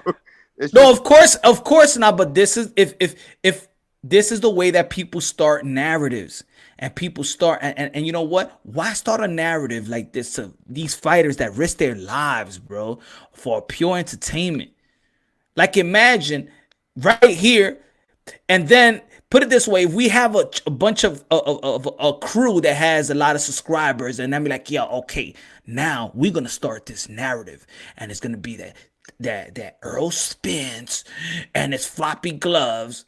And then you gonna go at 8 o'clock in the morning, and you gonna go at 10, and then you gonna go at 2, and then we're gonna spin this and let the algorithm hit and da. That's how they start shit. And look, bro, even if you look at that picture, it looks like that, you know, the way that the glove's down, it looks like Errol by the top of his hand has got Kell Brook's nose or got his eye busted. You could make anything out of it, bro. Look, you could make anything out of anything. You know, no proof. You know there's bullshit. But look at that right in front of you. That Errol Spence, you could make anything out of that tomorrow. And you could blow that up. And before you know it, Errol Spence will have the cheating tag on his head because of the way you push stupid shit. You can't handle the truth. Come out with that picture, and we put that picture somewhere else to one of these channels, and they pushed it, and they made it into a toxic situation. There'll be people saying Errol Spence is a cheater. Errol Spence is a cheater. Errol Spence cheated. You know what I mean? Same old bullshit, bro. This, I'm telling you, like, remember I told you about about New Jack City when this is how it is when people don't want to see the undisputed bout, and you know, let's say because they want Wilder to get his fight. And if you don't get his fight, they don't give a damn about the sport of boxing. They just want to tear everybody down. They like Wesley Snipes on New Jack City. And I got a list of proof. If I'm going down, I'm taking a whole lot of people with me. The rematch. Everybody's asking for an Errol Spence rematch. Yeah, the rematch. The rematch. We want the rematch. You broke his eye socket, man. We won $5 million lawsuit. We want the belt back. We want the fucking belt back, Moonshine, in England now. I've had enough of you fuckers, bro. Give my fucking belt before I sue Errol Spence. Yeah? You fucking damaged my fighter, Kell Brook, over there with fucking egg weights. And fucked him up, bro. He didn't even look right when he came into the ring, actually. We think you put something in his water, bro. Oh. You fucking cheating Americans. Nah. Who threw in the towel, son? Who threw in the Kell Brook towel? He's been yo, bro. Yo, who threw in the Kell Brook towel versus Errol Spence? We got it. Yo, that's it. That's it. We need to get to the bottom of this, son. You cheated, man. You fucking put egg weights in the glove, bro. You fucking cheated. You can see it. Look, eyes don't lie. I'm a God believer. Eyes don't lie. Eyes don't lie. My ears don't fucking lie, bro. My eyes don't lie. It doesn't lie. Yeah. It doesn't. Look, and so in that fight, fucking he broke the eye socket. The gloves was flopping like crazy, and somebody threw in the towel. This is just like what happened to Deontay Wilder, son. Hey, we got to get to the bottom of this, son. Nah, this ain't right, yo. This is not right. Pictures. Yeah, you guys keep putting Tyson Fury pictures. There's 100 pictures out there that you could put up like this Moonshine. And This is not right, Rap Star. This is not right for Kell Brook. This is not right. They threw in the towel. They floppy gloves. This is just deja vu. It's deja vu. Now I know what it was, Rap Star. Since it happened to a UK fighter, the UK fighter needed to do it to an American fighter. Oh, that's what happened. Since Earl did that to Kel, an American did it to a UK, the floppy gloves, right? And then the throwing the towel, right? And Kell Brook wasn't he and looked the same, right? Yeah.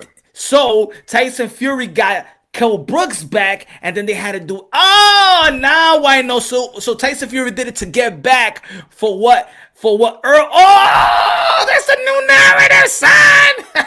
Yeah, and then any time you phone me, right? Anytime you phone me and I lose any debate or say I'm losing a conversation, I'm gonna put this picture up and say my eyes don't lie. If your eyes are lying, you're a decaf motherfucker. Your mum's a decaf, man. That's dumb as shit, bro. My eyes don't lie. My eyes don't lie. My eyes never lie. Anybody, hey, anybody, come on. Can you, look, let's ask the chat. Let's ask the chat. Matter of fact, let's ask the chat.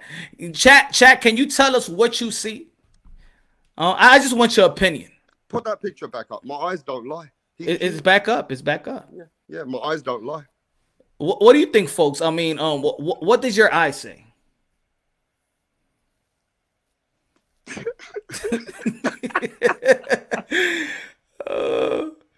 I mean, my eyes don't lie. My eyes don't lie, bro. I can see it.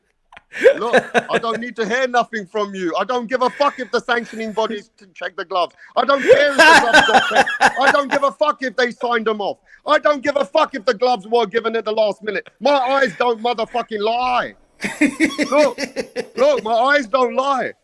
You lost the fucking debate, bro. Get the fuck out of my channel. Blocked. Hey, bro, get the fuck out of my channel, bro. You lost the debate. My eyes don't lie. My eyes don't lie. The gloves floppy. Huh? Yeah, I see it. Yo, JBN, what's good? Star, how big will Canelo be in the UK if he beats Joe? Oh, shit, bro. Maybe Hey, bigger. listen, so many people. Okay, right. Good looking out, Jones. Good looking out. Everybody subscribe to Jones Boxing News.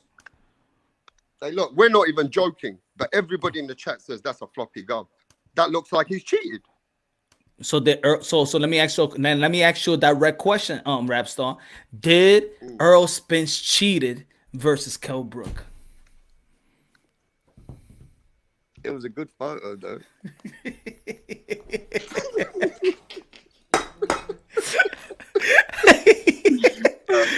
I mean, it's a good photo. I mean, you got to admit, the photographer, he gave me a good photo. Whoever gave me that picture is a good picture. Yo, this is what these haters remind me of, man.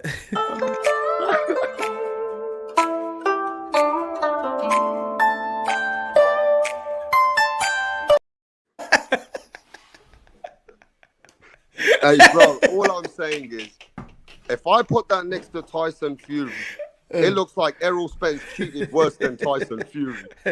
Yo, he broke his eye socket. I'm just saying, if you want to come with that bullshit, stupid bullshit, you could say this bullshit is worse than that bullshit, bro. I'm just saying. And there's not just one. There's a lot more. And that's just a one quick one we did in 5 minutes. So, you know what I mean? And if we kept it real... He said that was ego. He said this.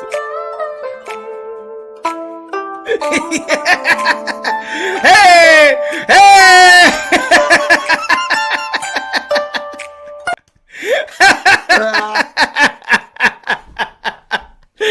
Oh, man. This is so much fun right now. It's fun, bro. Oh, man. This show's been fun, man. That's fun. Oh, man. But wait till I show you the Terence Crawford one. It looks like the gloves coming off. But hey, it's a picture, bro. He took a wide hook, and you know, by the time somebody took that picture, it looks like the gloves. You know what I mean? A little bit like it's an angle. That's all. You know what I mean? But you know, Errol Spence's egg weights look worse than Tyson Fury's. You think so? I mean, that shit was bending like crazy.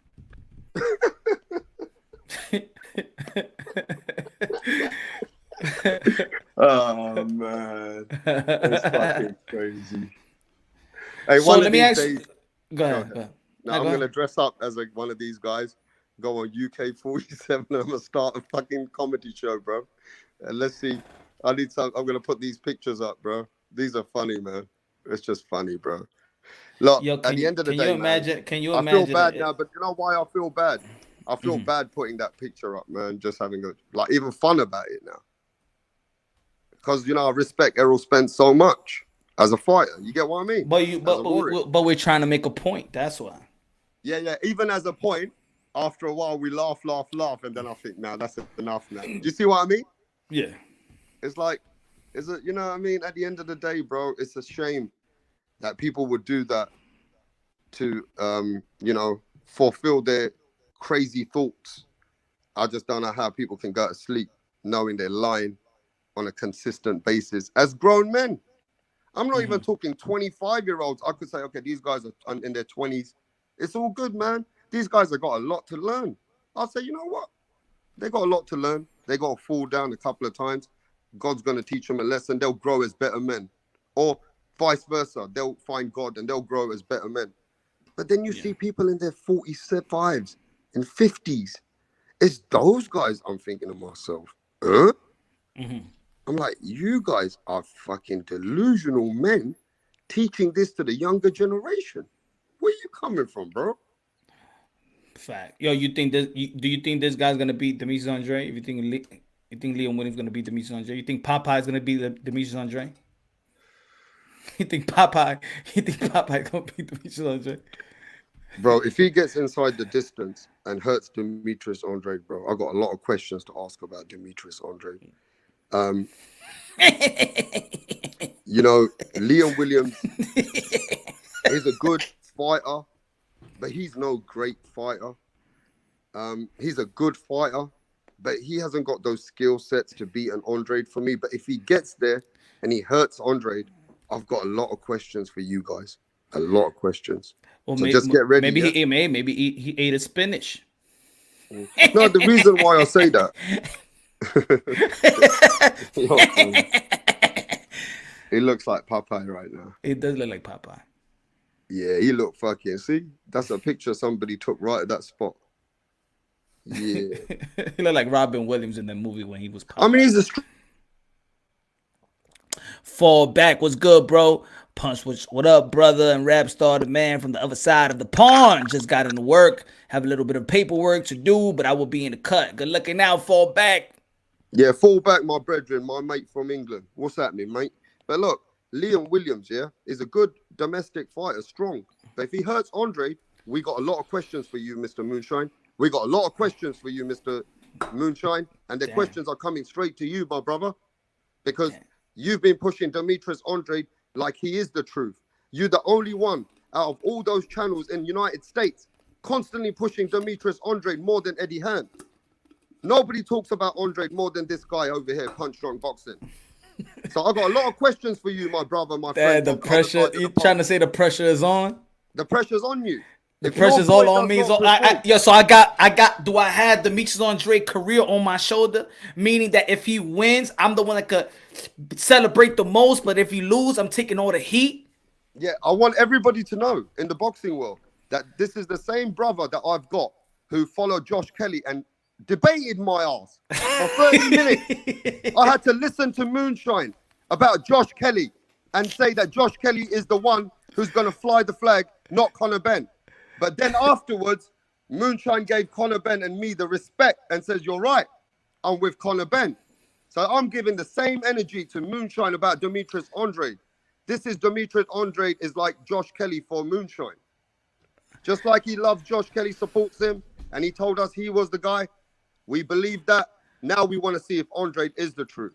That's hey, what I'm Josh, saying, Josh Kelly, you gonna bounce back. I still got faith in you. You know what I'm saying? You got wrinkles, you got to fix up, and you're gonna come back strong. We shouldn't throw fighters away because of one loss. But this is the only thing that I'm thinking about Demetrius Andrade if he loses or struggle.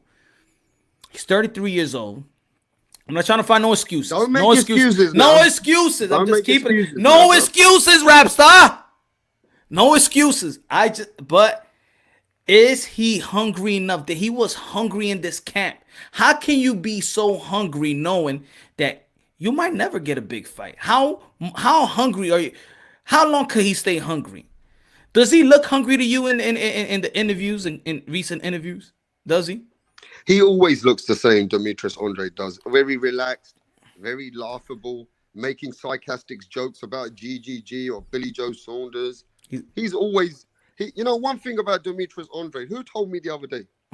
He said, I think it was Major Key Boxing.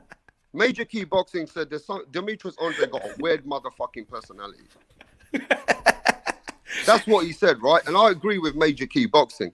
Demetrius Andrade is wow. He got a weird personality, bro. The way he, yeah, man, they know I'm the real deal, man. I'm Billy Joe Saunders. He knows he can't fuck with me, man. He just always laughing and joking and making out like he is the best, but he ain't done that. All right. Matter of fact, I like this, right? I like a lot of people. A lot of people ain't supporting Demetrius Andrade. I'm supporting my boy Boo Boo Demetrius Andrade, the best middleweight fighter right now, son. I would take all the flames. I would take all the flames after the fight on Saturday. Hey, I'm going to do the live commentary. A lot of people out there going to be doing the thriller commentary. Yeah, but I think you're losing the boat here, bro. You had one of the best amateurs coming out of America was Demetrius Andrade. I know my boxing. Demetrius Andrade separated himself from a lot of names when it comes to the amateurs. The reason why Demetrius Andrade gets a lot of respect from Danny Garcia, Terence Crawford, Keith Thurmans, everybody respects Demetrius Andrade because his amateur career was the respectable. He was the number one guy. He was the number one guy. Right. But let's read the super chat, bro. Slugger saying, can we please stop calling Billy Joe Saunders BJ for short term? It sounds mad suspect. All right. Hey, listen. Good looking out, Slugger. Slam, I love you, Slugger Slam. You're a good man. At 27 years old, you speak like 67 years old. It's funny how you speak about the 20s and the 30s and you're only 27 years old. All credit goes to you, Slugger. But let's just be honest. If you've got that in your mind about BJs, you need to keep it to yourself, bro. Exactly what DJ Saddam said. You know what I'm saying? In 2008, that's why that's the 0708 class. Andre was the blue chip. He was also the captain of the Olympic team, if I'm not mistaken. He was the man. Look, I'm going to say it again. This was the 0708 class, the 0708 class. Some of them turned pro, some of them stayed. Demetrius Andrade, Deontay Wilder, Gary Russell Jr., Keith Thurman, Charles Hatley, Danny Garcia, Mikey Garcia, Bud Crawford. They all respect Andrade. They all respect Andrade. But let me tell you that they're not stupid either. Daniel Jacobs, Sean Porter. This was the class, and Demetrius Andrade was the Michael Jackson, son. He was the Michael Jackson to the Jackson 5 in the amateurs. Do you know what's the saddest thing? Look, all respect to DJ Sandam. He knows his boxing too. But what's the saddest thing, right? Is out of all those names, everybody's hope was on Demetrius Andrade. And out of all those names, right, Moonshine, Demetrius Andrade got the weakest fucking resume. And he's at the end of his career. And already I've been Usyk too, not in America, but Usyk was in that class too. Yeah, but think about this. He was the number one guy, Andrade, and he's got the weakest resume today in professional boxing. And this is why it's good that so people can understand that sometimes it doesn't translate.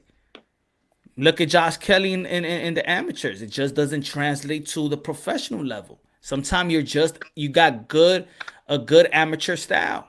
It doesn't translate. And Slugger Sam, quit calling me old, y'all. You old dirty bastard. Looking out. Good looking out. Go ahead, bro. But there's some fighters that just can't transition to the professional level. Yeah. There's just those fighters, man. There's just those fighters. Yo, put it this way. Around that time, Around that time, people didn't think that Bud Crawford was gonna be like that, like he is right now. I don't want Devin Haney to end Bud up Crawford. like Bud Crawford wasn't that guy. Yeah, I just don't want Devin Haney to end up like an Andre, bro. Devin Haney is a great amateur. I hope he doesn't end up like that as a professional. Bro. I think he got a more amateur style. Well. Anyway, he's young. He's got 10 years. He's got years and years ahead of him. But Andre's fucking. He's 33 years old, bro. Bro, you are supporting Andre for the true science of boxing. And I understand that you've been following Andre for the amateurs. And you're the same. You're giving him the respect and the credit for what he is as an amateur. In the professionals, bro, he's weak out here. He's weak. Yeah, Jamal Charlo's got a better resume than him. Jamal Charlo got a better resume than Demetrius Andrade. Come on, man. They know why you kicking? Why you kicking a man when he's down? I'm not. He's not down. He's fucking earning over $4 million a fight. Around $3-4 million a fight. So why everybody? Is skipping town? No. Let's keep it real. Demetrius Andrade got a beautiful contract right now with Eddie Hearn. He I gets money understand. from the back end. He doesn't give a fuck who he fights right now himself. But I do. But why? Why He's not does taking that legacy anymore, bro? He's too He old. is. No, fuck you. Tell the truth, bro. No, he is, No, man. he's not. No. All right, so let me ask you a question. All right, so let me ask you. Take your glasses off, please, for a sec. I'm telling the truth, damn it. No. Show your face. Show your face, rap star. Show your face. I'm in my comment. It's late. You know I do. But look. Show your face. Show your face, rap star. I need to prove you. Look. Don't tell me that I take my shades off, man. I got my shaft. Punch. As a true hardcore man of boxing, what you believe as a sport, you know Demetrius Andrade days of legacy have gone. Stop it.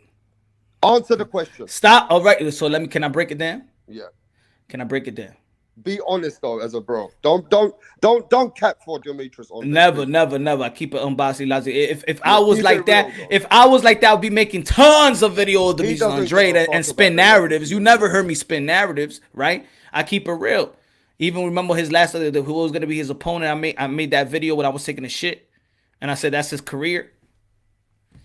What I'm saying is that yes, the business decisions has actually, derailed his career in some sort, but he's still in position. That's why you still have to understand he's still in position as a WBO champion. If he wasn't a champion right now, at his age with that talent, I'll be like, okay, that's it. You know what I'm saying? You ain't never nobody want to give you a shot, but he has a belt. The question is that I have, I understand that the way that the business side is derailed, is taking a lot of years off of him and practically all his prime years, because right now he's in the back end of his prime. What I don't understand is, if you feel like he's not looking for legacy, is Charlo looking for legacy? Why did Charlo want to fight Derevchenko and not Demetrius Andrade to unify the titles? Why doesn't Triple G wants to unify the titles with Demetrius Andrade? Why did the Golden Boy and didn't do the right paperwork for that Undisputed bout with Canelo Alvarez and Demetrius Andrade? Why did this guy test positive for steroids? So yeah, we're gonna look at Demetrius Andrade and what he did in his business and in his business decision, but facts is he's in position right now where others could capitalize and enhance their legacy. The question is, why don't they want to enhance their legacy? Because they're gonna need Demetrius Andrade for that unification bout. So if we're gonna talk about one in legacy talk, we have to talk about them all in the middleweight division.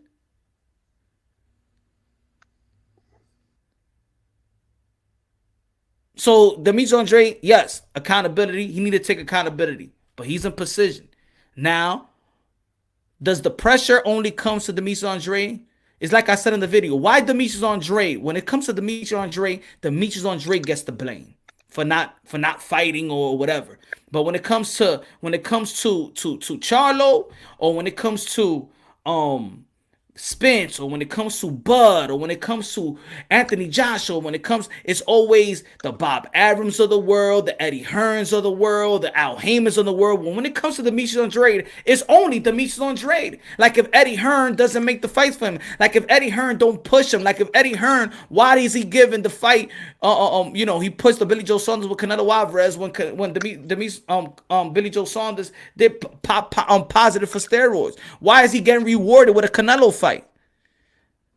Like, why is everything just Demetrius Andrade and nobody is accountable for his career, but just Demetrius Andrade? But everybody else, you could pull it's Oscar de la Hoya's fault, or it's Eddie Hearn's fault.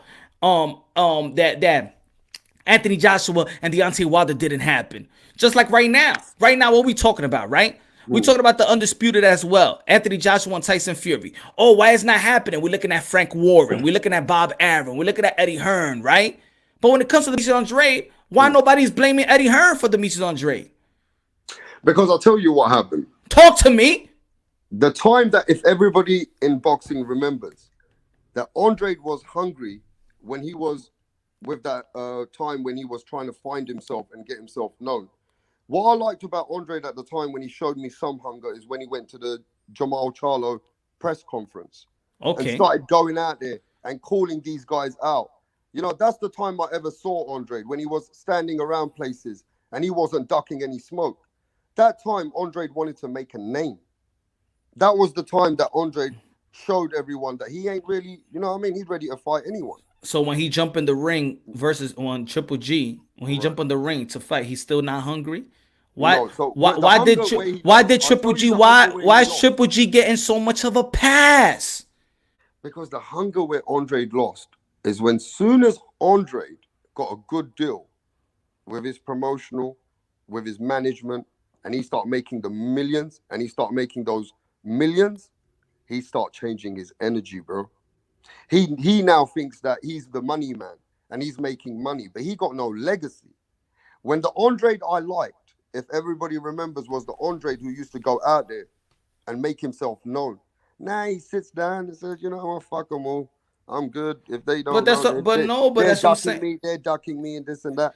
But Triple G not last fight because it's the pandemic. But come on, the money's got to Andre's head. No, it has not. It has. You're not saying that inaccurate right now.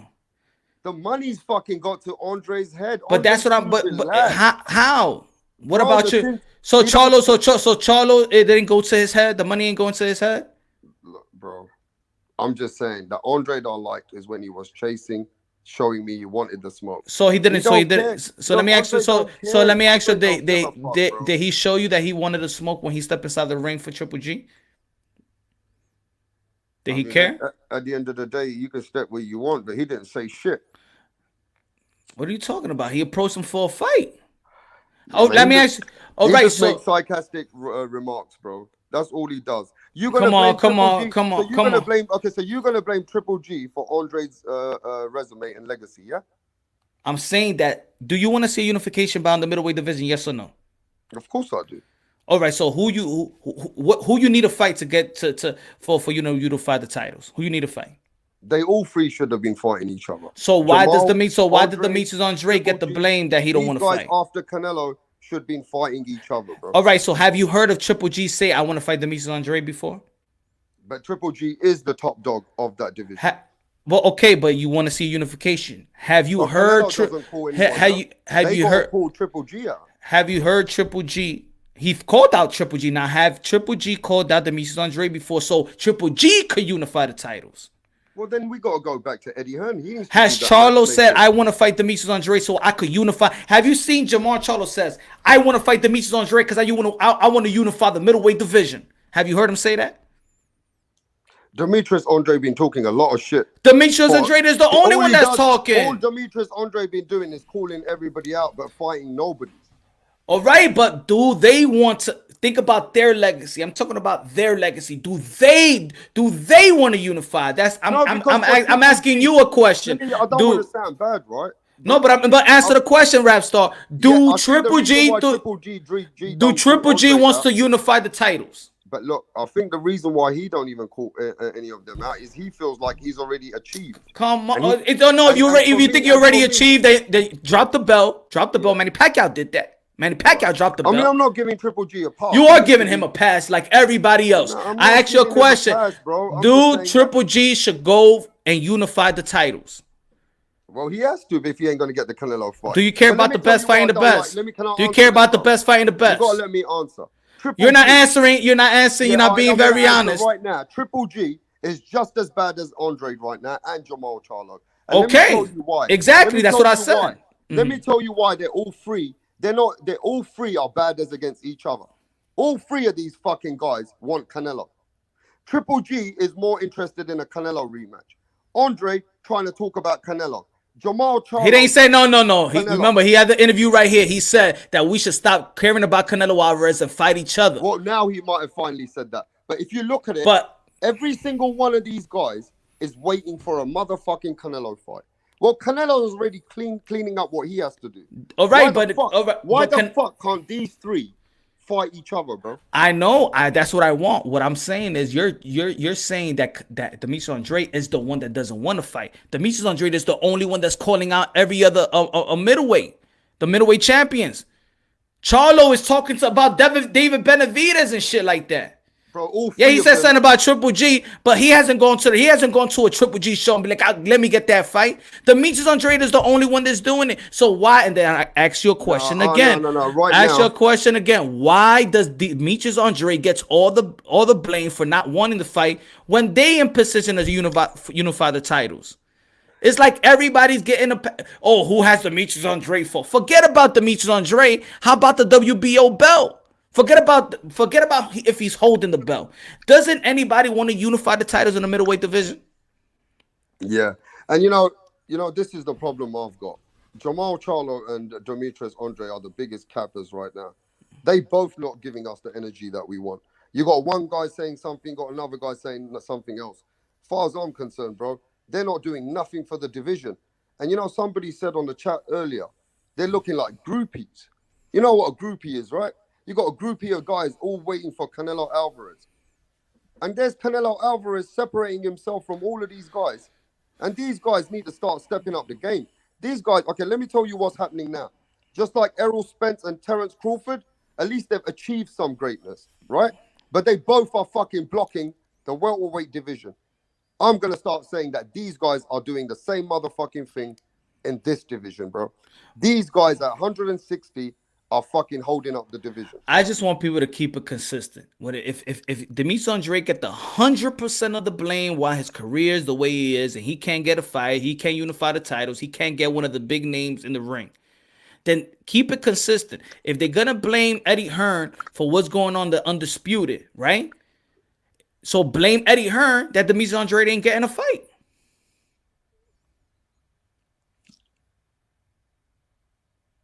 Why every time when it comes to Demetrius Andrade, it's his fault and nobody else's? That's what I want to know. Because right now they blaming the Eddie Hearns and Frank Warrens of the world that this fight is not happening, correct? They're not blaming Tyson Fury and they're not blaming Anthony Joshua whatsoever, correct? Are they? Is anyone right now blaming Anthony Joshua? Is anybody right now blaming Anthony Joshua, Tyson Fury that the fight is not happening, or everybody's blaming Frank Warren, Bob Arum, or Eddie Hearn? Well, you already know I made the video. It's the pressures on the promoters. Okay, so now do you feel that it's Eddie Hearn's fault that Demetrius Andrade can't get a unification bout? And he signed and he got the Triple G's of the world. That's the easiest fight to make. Yeah, but look, my brethren, I think. Are you answer the question, rap star? Are you blaming Eddie Hearn, your UK bruv, for not making the unification bout with Demetrius Andrade? Yes or no? That's his fighter, right, because he's only partnering up with Triple G. That's his fighter.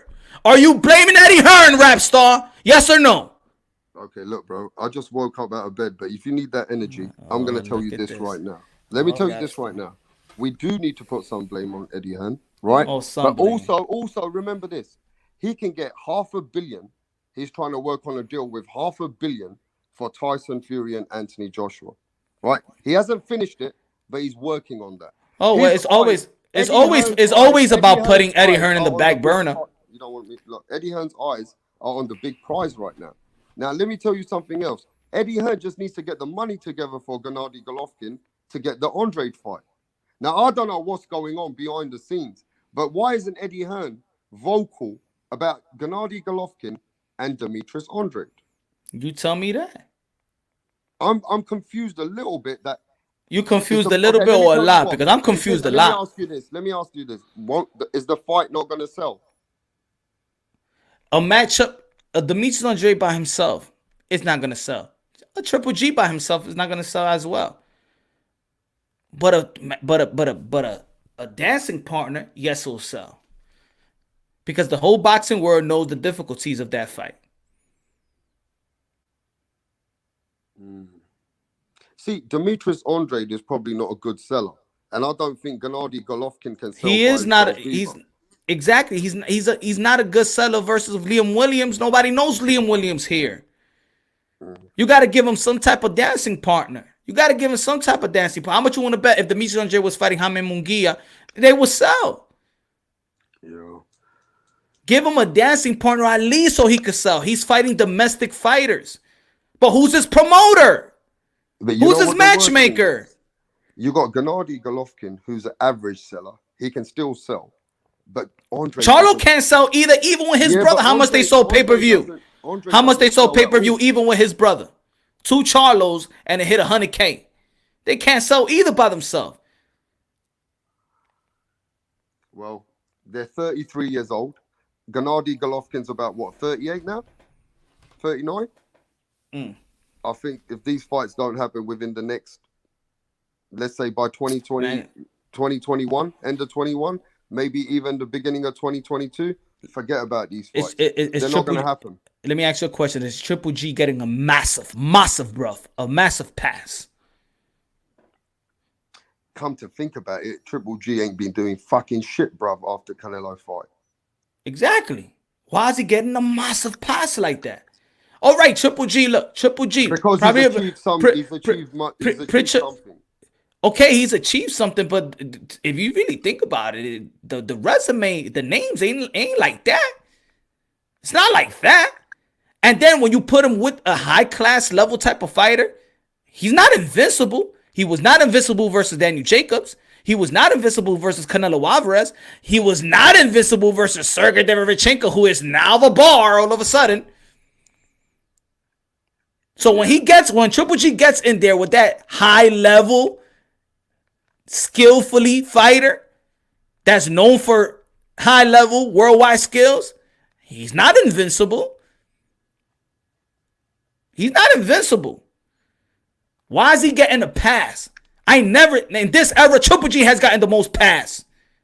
He got a pass with Ward. He got a pass. He got a pass for not fighting Demetrius Andrade. He got a pass for not fighting Charlo. Ain't nobody stressing Triple G. Triple G is flying under the radar. Right. With and taking advantage of that good contract he got with the Zone. What is he giving to the Zone? He's getting a massive pass. I think all three of them have getting a pass. No. Demetrius Andrade is not getting a pass. You know that I know. He is not getting a pass. Hey, I think You said it yourself. The only person that's supporting Demetrius Andrade is Punch Drunk.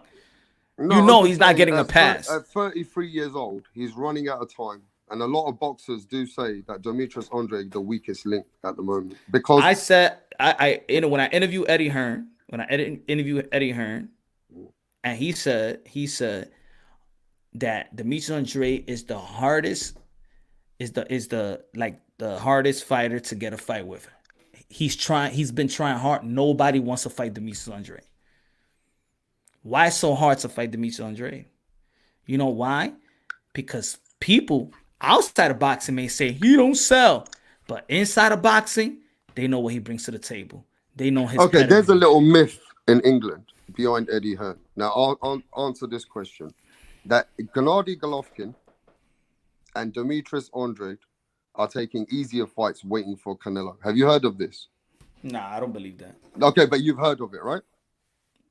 I heard something, but I don't believe that. Yeah, but you know that Eddie Hearn knows about that, right?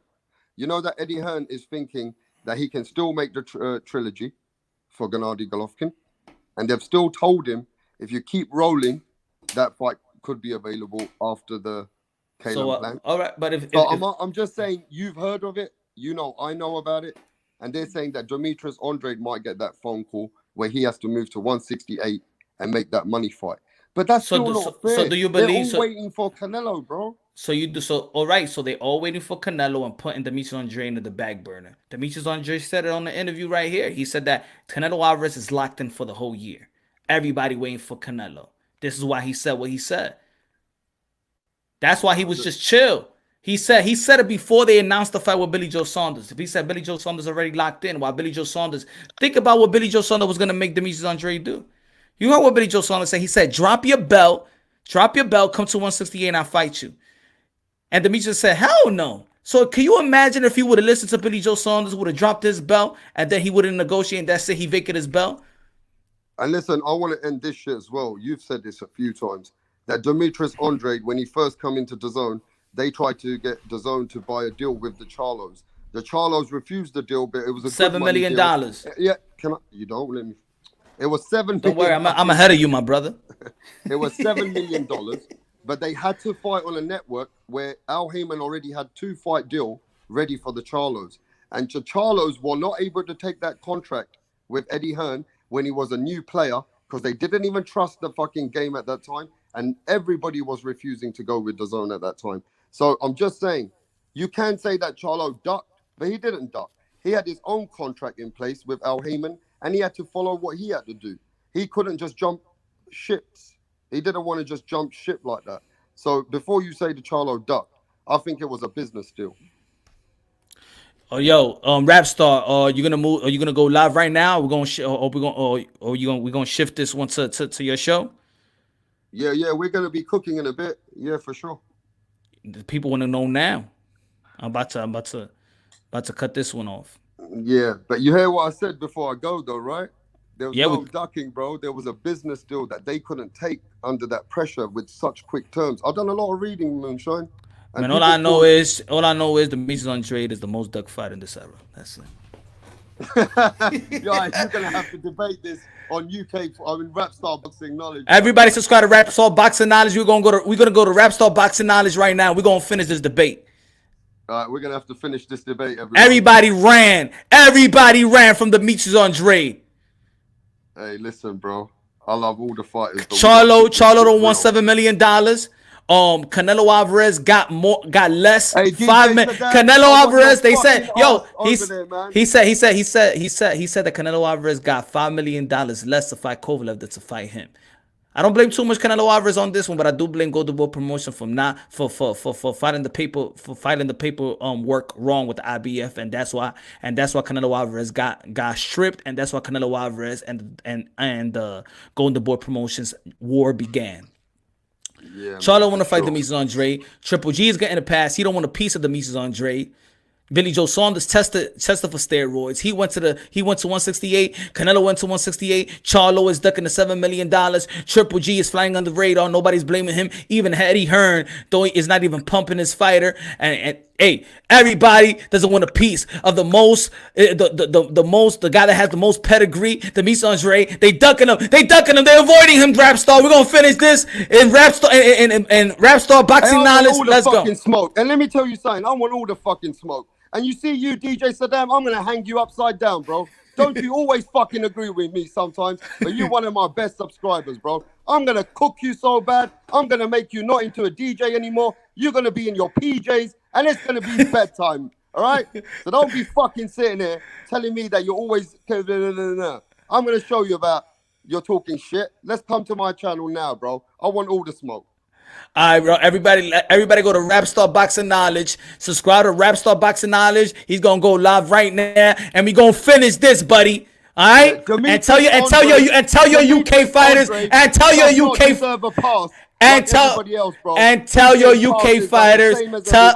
tell your UK fighters to stop taking a knee like Danny Dubois and Kell Brook, and sustain that type of eye injury like Ebony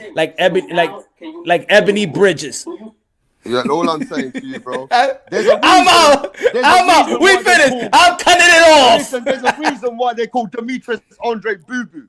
What fighter do you fucking know is called Boo Boo? It's a damn nickname. What the fuck is that name? Boo It's Boo, a bro? nickname. It's a nickname. I He mean, should just. You how know what? dare you As a matter of fucking fact, listen to this. he should just slice. Listen to this, He punch. should just slice the boo boo and just keep it boo, cause he's boo boo. He's booing everybody out the middleweight division. He's carrying people. Boo. They should call him Demetrius Boo Andre.